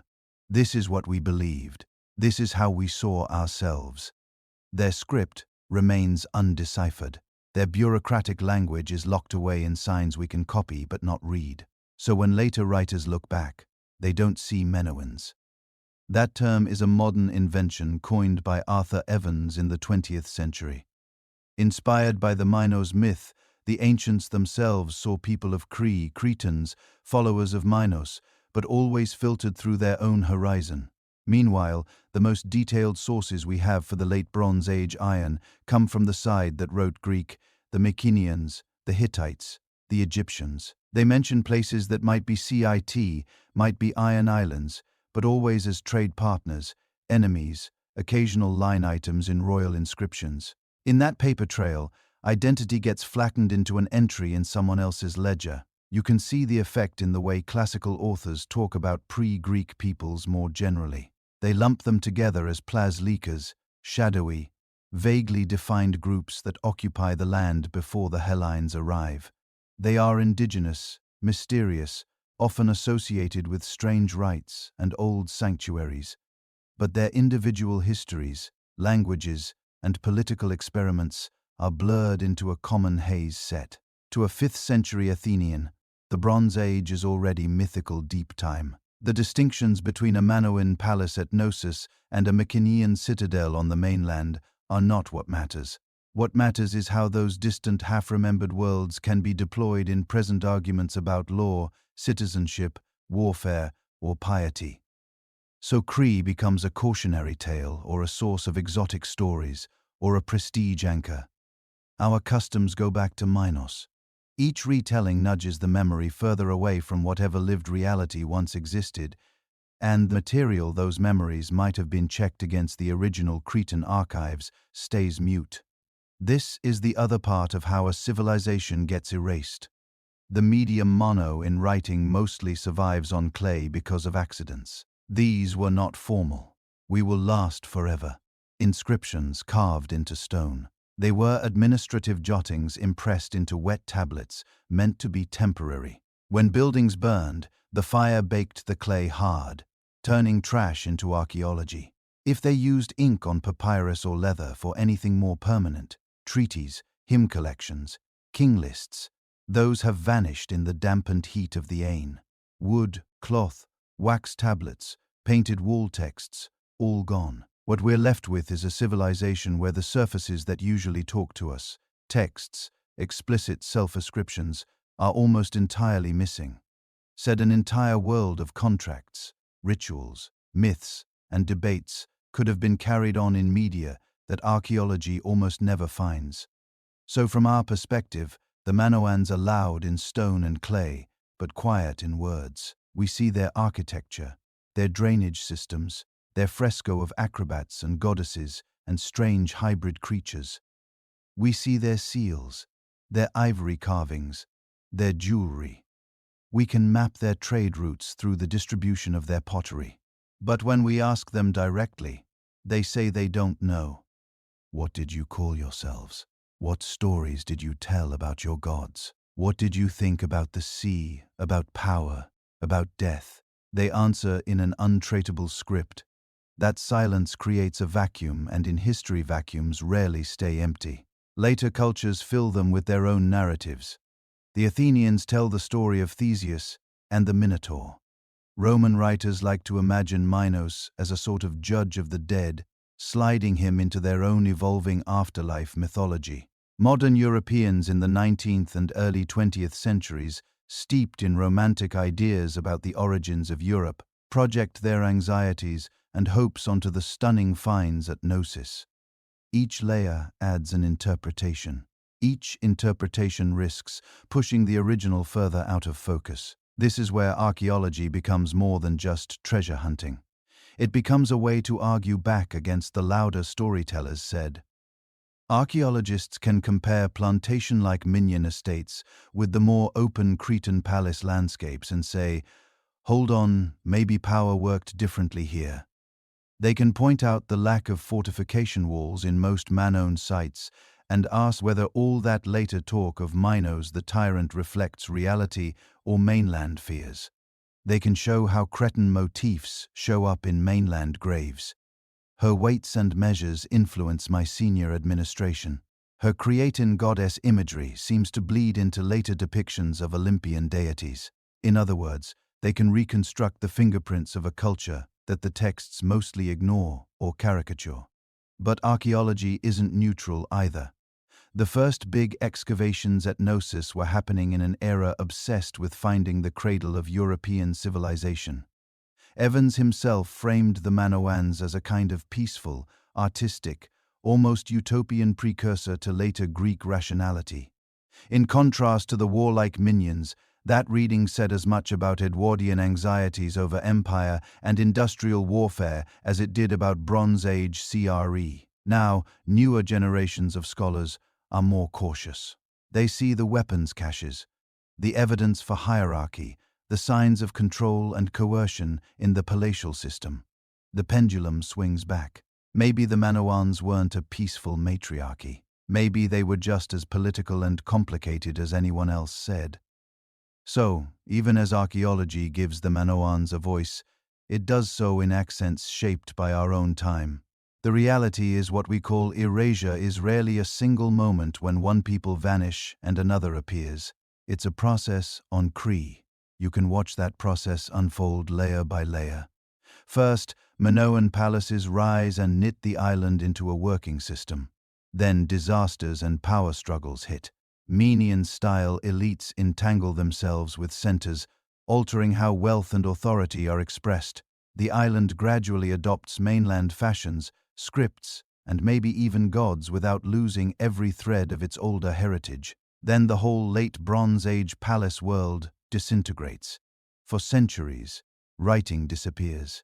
Smaller, more localized communities carry on, drawing from whichever strands of the past still feel alive. By the time literate Greeks start telling themselves where they came from, the part of the story has been transformed, absorbed, rebranded. The double axes become symbols of strange old cults. The great courts turn into the Labyrinth. King Minos becomes a character in somebody else's epic, then a legal reformer, then a judge in the underworld. The civilization that once dominated the Aeon hasn't truly vanished. Its genes continue in the people of the islands. Its symbols survive in shrines. Its building techniques echo in later architecture set. Its trade routes set patterns later merchants still follow. But its name, its language, its self-understanding have been almost entirely overwritten. This is what erased usually means in deep history. Not burned out of existence in a single day, but slowly folded into the identity of the conqueror, the successor, the storyteller, with a louder pen. If you strip away the myths and the later propaganda and just follow the stuff, a different picture of erased Crete appears, because even when a civilization loses its voice, its habits have a way of sticking to other people's hands. Start with the obvious, the art. Walk through the material record of the AN from the 18th to the 13th century BCE, and you can almost see Minoan style crawling off Crete island by island, coast by coast. Want you get those flowing, almost kinetic fresco. Blue dolphins racing across walls, youths vaulting over bulls, women with elaborate flounce skirts and bare breasts, Lyra eyes and crocuses winding up columns, pottery with swirling marine motifs, octopuses, argonauts, seaweed wrapped around jars like they're alive. A few generations later on the mainland, in the ancient shaft graves, you have something different. Heavy grave goods, big weapons, gold masks. The local art vocabulary is more geometric, more rigid. But as palaces peak, and the mono and network saturates the AOA, you start seeing copies set. Mainland walls get fresco in a hand. Some are probably painted by artisans who've been hired or transplanted. Others are by local artists who have learned the style. At places like Pao, Mycenaean, Thieves, you suddenly find building scenes that look suspiciously Gnossian. You get Minoanizing processions of women and men in long flowing garments carrying vessels approaching what are probably shrines. Even the way figures are drawn, the profiles, the proportions, the color conventions follow a template. This isn't random borrowing. It looks like a package. You want to show that your newly rich mainland palace is plugged into the top-tier RN network. You don't just stockpile bronze and gold. You decorate like numbers. You import or emulate stone vases, furniture inlays, seal stones, and it isn't confined to Greece. In the buried town of Akrotiri, style fresco are everywhere. Some scholars think the painters may literally have come from Crete. Others argue for a strong local workshop shaped by training. Either way, the visual language is the same. Flowing plants, marine life, ritual gatherings, maybe even early versions of priestess imagery. On islands across the Cyclades, Minoan motifs start appearing on pottery and small objects. In coastal Anatolia, you see style stonework and iconography mixing with local traditions set. In Cyprus, forms and decorative choices seep into local ceramics and luxury goods. This is what influence looks like before anyone is writing art theory. But the visual style is only the surface layer. Underneath is the machinery that made that style profitable. Ships, harbors, and a particular way of thinking about the sea. When later Greeks imagine Minos as master of the sea, they're projecting backward, but they're not inventing from nothing. The archaeological footprint of maritime power is real. Style ship models, anchor types, and harbor installations show up along the coasts of the southern AA.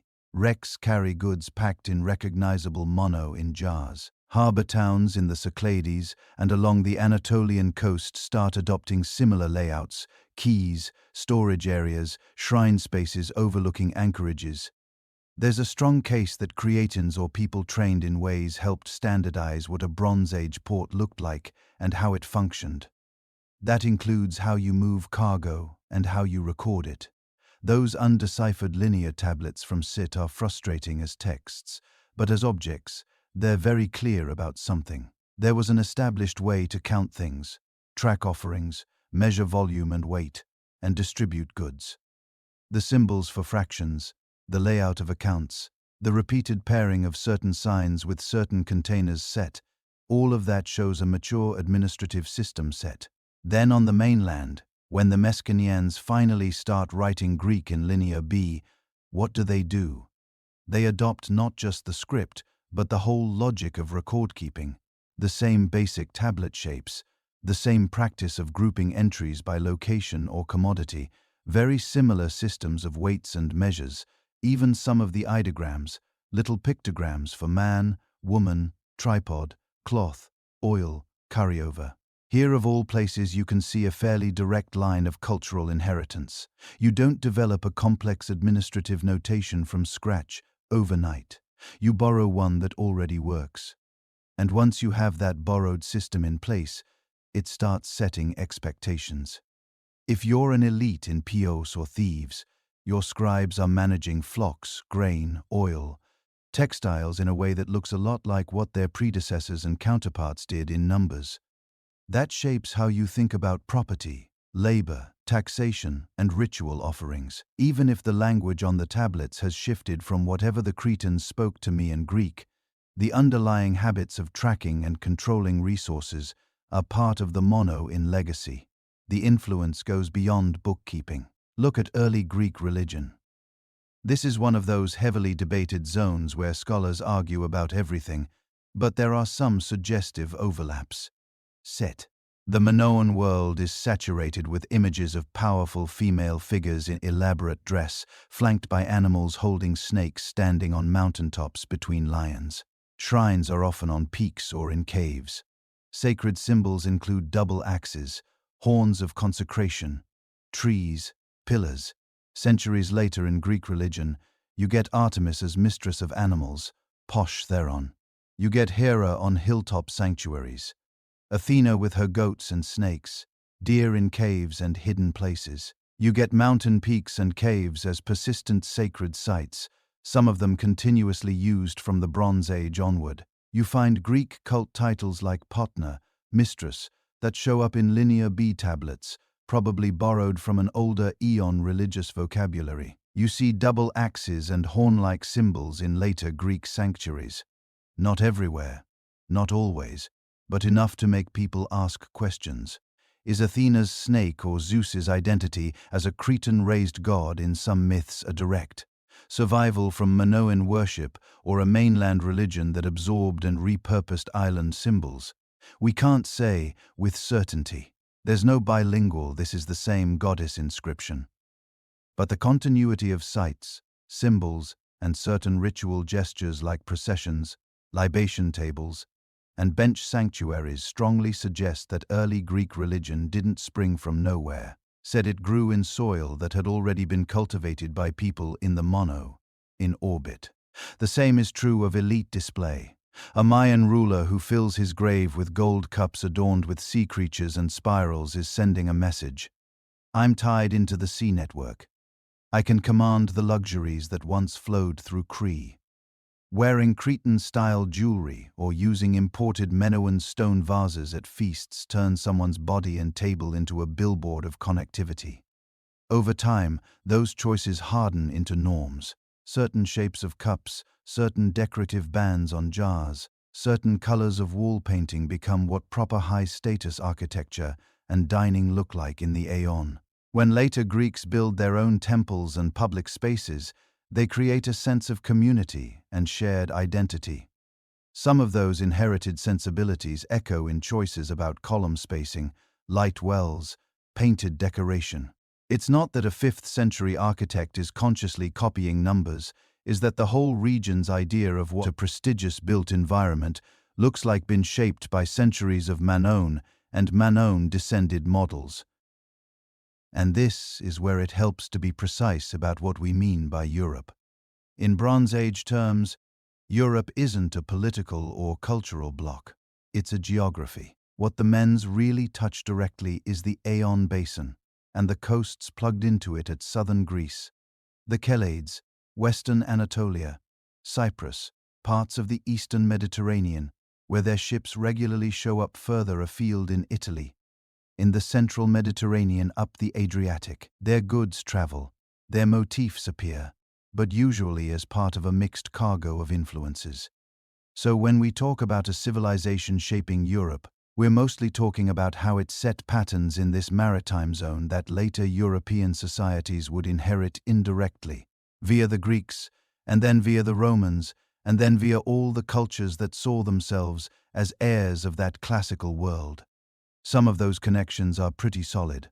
We can trace specific pottery styles like the so-called marine style radiating out from Crete and being copied elsewhere. We can follow the adoption of weights and scribble habits into Mycenaean administration.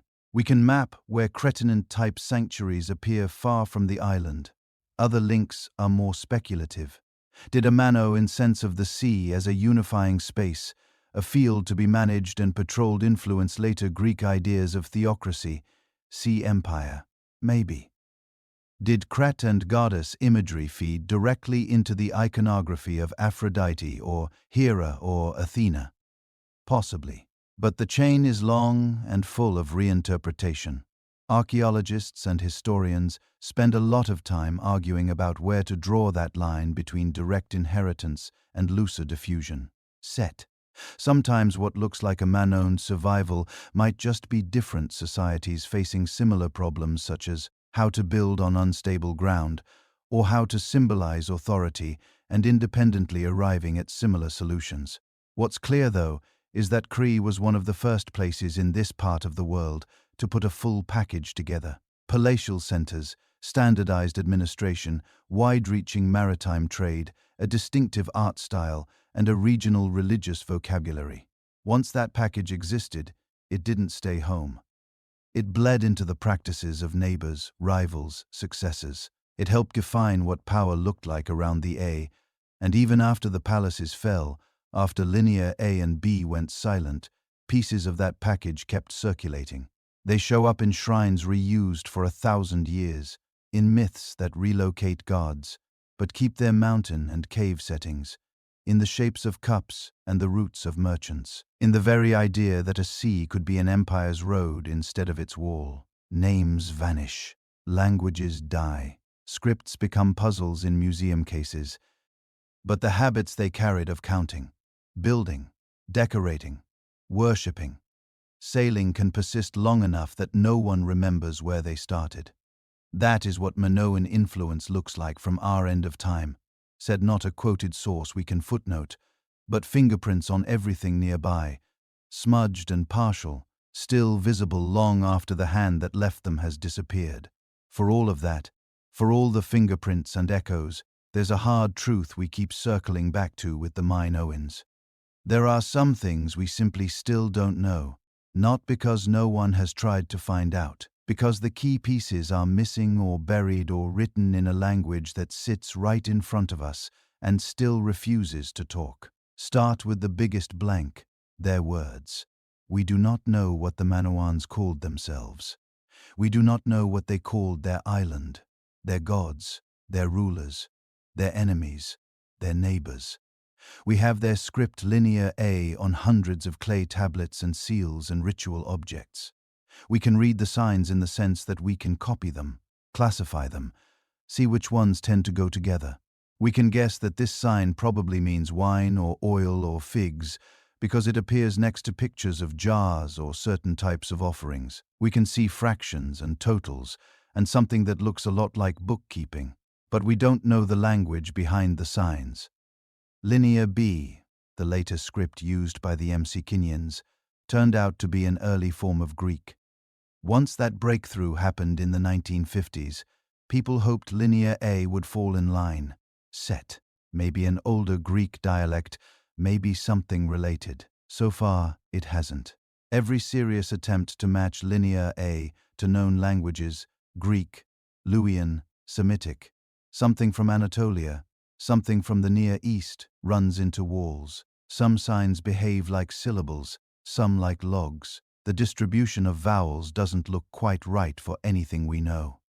The short inscriptions give us almost no running text, no verbs we can pin down, no repeating and the king did X formula to grab.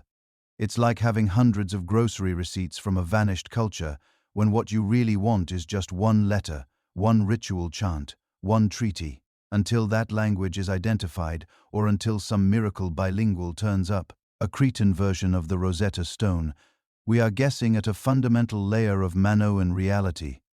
That uncertainty spills out into everything else. Take politics. Were the palaces on Shea all part of a single centralized state under a king Minos? Or were they separate regional powers? Knossos, Phistos, Malea, Zakros, sometimes cooperating, sometimes competing, bound more by shared culture and trade than by a single crown. The architecture gives mixed signals. On one hand, the repeated layout of palaces, central courts, magazines, standardized storage. Similar shrine arrangements looks like some kind of island-wide coordination set. The ceilings, the standardized weights, The distribution of certain luxury goods suggests a network that's tightly integrated. On the other hand, there are no obvious fortifications linking one palace's territory to another. No monumental victories steely boasting about conquered cities. No clear icon of a singular larger-than-life monarch dominating every surface the way you see with pharaohs in Egypt or kings in Mesopotamia. In their place you get repeated images of what might be priestesses or high-status women, processions of elites, horn symbols, double axes, sacred trees and pillars. Power seems to be expressed through ritual, through participation in shared religious forms, not through one face carved 50 times larger than everyone else. Does that mean Crete was ruled by priest-kings, by councils of palatial elites, by families that blended religious and economic authority without the absolute hierarchy we associate with later empires? We don't know. Linear tablets probably contain hints, titles, lists of officials, maybe even words that correspond to governor or overseer or lord.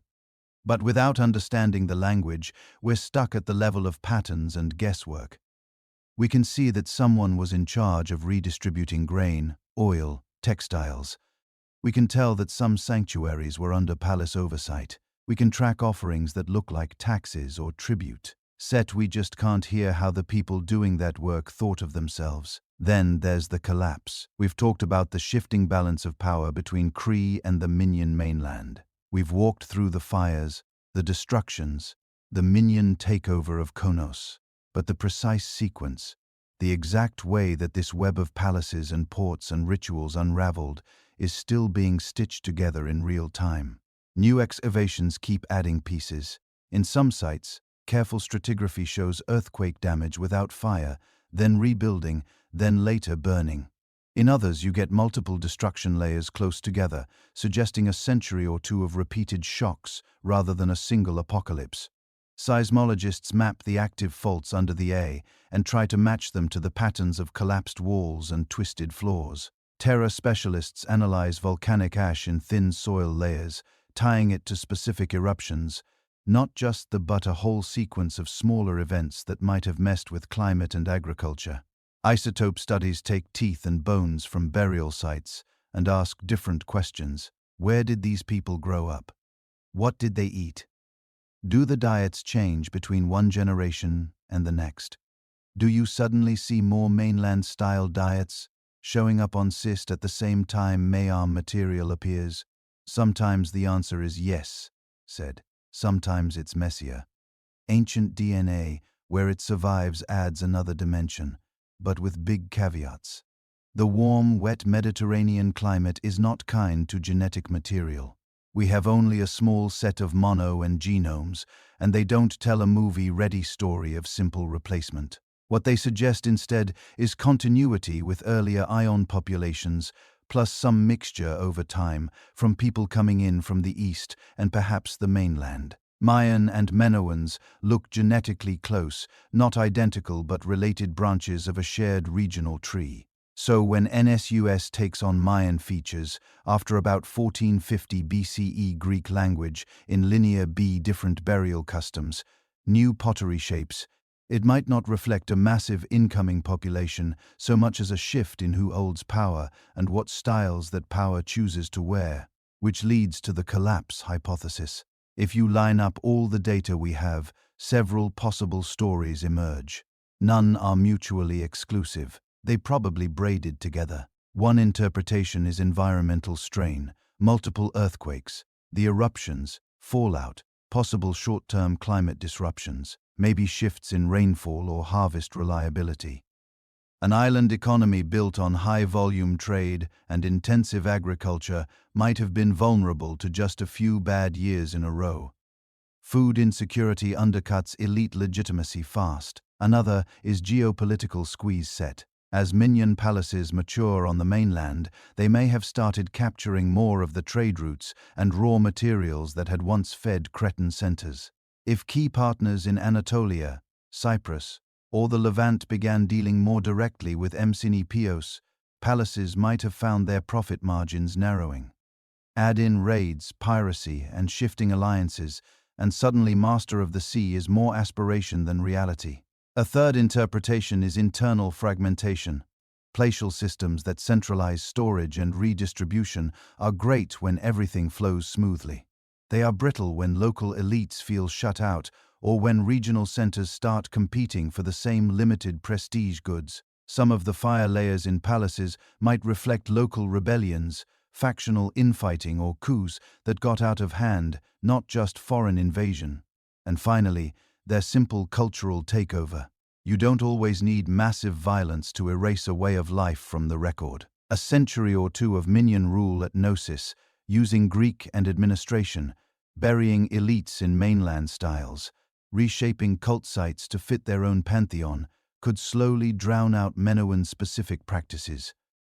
When the whole late Bronze Age system crashes around 1200 BCE, palaces burning across the eastern Mediterranean, whatever remained of uniquely Cretan bureaucracy and court culture might have been too thin to regenerate. Those are interpretations. They fit some of the evidence. They clash with other bits. And as new data comes in, they get revised, which loops us back to Linear A and what it could do to all of this. If someone somewhere finally cracks that script, not halfway, not this sign, maybe means goat, but fully, our picture of man could change overnight. Imagine if we suddenly had ration lists that mentioned specific officials by title and name, inventories that distinguish between palace land and temple land and communal land, dedicatory inscriptions that say X, daughter of Y, offers this to the lady of Z, giving us real personal and divine names. Treaties or guest gift records that actually list foreign policies, anchoring the network with proper nouns instead of guesswork. Language has a way of rearranging the furniture in a story. It can take what we thought was a single Minoan goddess and split her into a family of deities with different functions and histories. It can turn what we thought were warehouse accounts into religious calendars.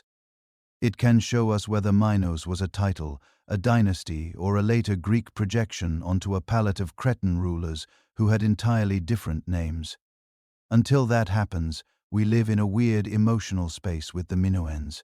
We can see their world in extraordinary detail, set the patterns on their cups, the pigments on their walls, the grooves worn into thresholds by generations of feet. We can tell when someone switched from drinking local wine to imported stuff. We can map where their obsidian came from and how their harbor keys were aligned, but we can't hear them. Their conversations in courtyards, their arguments in council rooms, their whispered prayers in caves and on mountaintops, all of that passes through our fingers like water. What we are left with is a sophisticated world glimpsed through fragments.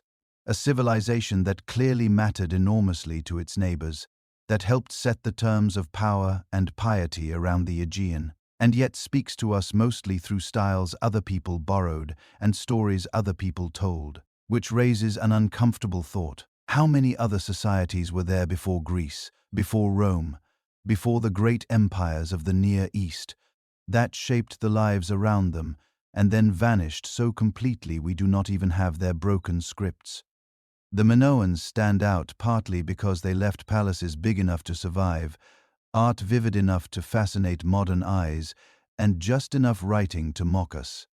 But they also stand as a reminder that history, as we usually tell it, is not a record of everything that mattered. It is a record of what managed to survive long enough, in sturdy enough form, to be noticed. In the next section, we are going to push that idea even further. Because behind the Minoans, behind the glittering palaces and the painted walls of Crete, there is an even older story. A civilization behind the curtain, woven into our DNA and buried under our myths, that ruled its world long before anyone in Europe had heard the name Greece at all. So let us pull that curtain back. If you zoom out far enough in time, past Bronze Age palaces and painted frescoes, past the first Greek speakers, and even past the earliest farmers who ever sowed grain in European soil, the shape of the map changes. Europe stops being a cluster of kingdoms and city-states and becomes something else, a habitat, a set of climates, coastlines, mountain passes, and river valleys being explored by people who had no idea they were European at all. By the time the first Minoan sailors were tacking across the Aegean, those people had already been here for hundreds of thousands of years. We usually tell that story as background noise. Neanderthals in damp caves, early modern humans trudging through glaciers, anonymous hunters following herds. But that flattens what was probably, in its own terms, a long-lasting, adaptive, and extraordinarily successful civilization. Not civilization in the later sense of stone walls and written laws. Civilization in the deeper sense, a way of being human together that persists across millennia, that shapes landscapes, that leaves marks on bodies and minds and myths. The genetic and archaeological evidence we walked through earlier points to a simple but unsettling idea. Before there was Greek culture, before there was anything we would recognize as classical, there was a shared human project across this whole region. A post-bottleneck, multi-species experiment in being human that covered Africa, Western Asia, and the future Europe, like a network of dim scattered lights. Europe was one of the main theaters of that experiment. Those Neanderthal hunters perfecting cold-weather survival in Ice Age valleys were not a sideshow. For hundreds of thousands of years, they were the dominant human presence across Europe and Western Asia. Those early Homo sapiens pushing north from the Levant, learning the rhythms of unfamiliar winters, building camps along rivers that would one day have Greek cities on their banks, they were not preludes. They were the cutting edge of a human lineage that had just barely survived annihilation. They met, they mixed, they traded genes and probably tools and maybe stories. They co-created the human ecology of this place long before anyone carved a column or sang about Olympus. When you look at it that way, the civilization behind the curtain is not a single lost kingdom with a name we have forgotten. It is the whole deep layer of human adaptation that made later cultures possible. Minoan palaces do not come from nowhere. The seafaring expertise, the social glue, the capacity to plan harvests and keep accounts and hold complex rituals.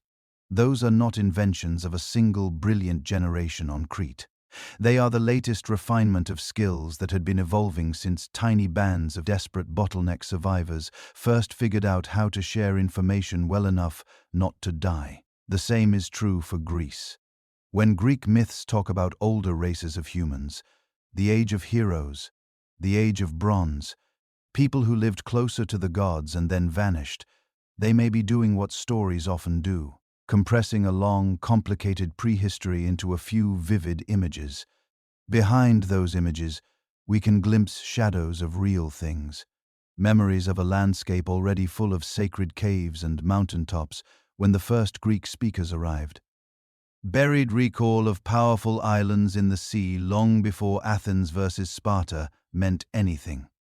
Faint echoes of older people who were not just barbarians or giants in the imagination of later writers, but heirs to that deep post-bottleneck human project. The Minoans sit right at the hinge point between those worlds. On one side, the long, largely unwritten age of hunters, foragers, early farmers, and multiple human species sharing a continent. On the other, the age of texts, empires, named battles, and people whose writings survive often enough that we start to mistake their slice of time for the whole story. If there is one takeaway from their story, it is this. Before Greece became a word on a map, Europe had already been shaped by a succession of power centers and knowledge traditions. The Minoans were one of the most important of those, a maritime hub that stitched together the Eastern Mediterranean, exported styles and rituals, and quietly helped set the starting conditions for what would later look like Greek civilization. They matter not because later Greeks copied them line for line, but because they occupied the stage first, set the lighting, and taught the orchestra how to play. And yet, in the standard version of European history, they almost vanish. Why? Partly because their own words are locked away in Linear A. Partly because their greatest monuments were reused, repainted, and repurposed by others. Partly because the final spectacular collapse of the Bronze Age drowned out their specific memory in a broader regional catastrophe. But there is a deeper reason too. Our story of Europe begins in earnest only when the sources become comfortable to us, when the scripts look familiar, when the languages can be slotted into family trees, when we can quote people directly. Anything before that tends to get folded into a vague prehistory. The Minoans and the vast older human world behind them show why that is a mistake. Their palaces, their genes, their half-read tablets keep whispering the same uncomfortable message. What we can see is not all that there was. What we can read is not all that mattered. And if that is true for Crete, a place with monumental ruins and near miswriting, what about the societies that left lighter footprints? Coastal cultures drowned by rising seas since the last ice age. River-bend towns built in floodplains where later erosion took everything. Highland networks that farmed and traded for centuries without ever stacking stones in a way that would impress modern archaeologists. How many of those have we lost so completely that even their ghosts do not show up in our textbooks? We may never have full answers, but that, in a way, is the invitation. To look at a map of Europe and see not just Greece and Rome and the familiar dots of civilization, but a palimpsest, layer over layer of human experiments, most of them anonymous, all of them necessary. If you enjoyed this video, please give it a like, subscribe to Oliver's Stories, and share your thoughts in the comments below. Also, I'd love to know, where in the world are you watching from today? Good night, have sweet dreams, and enjoy a peaceful night.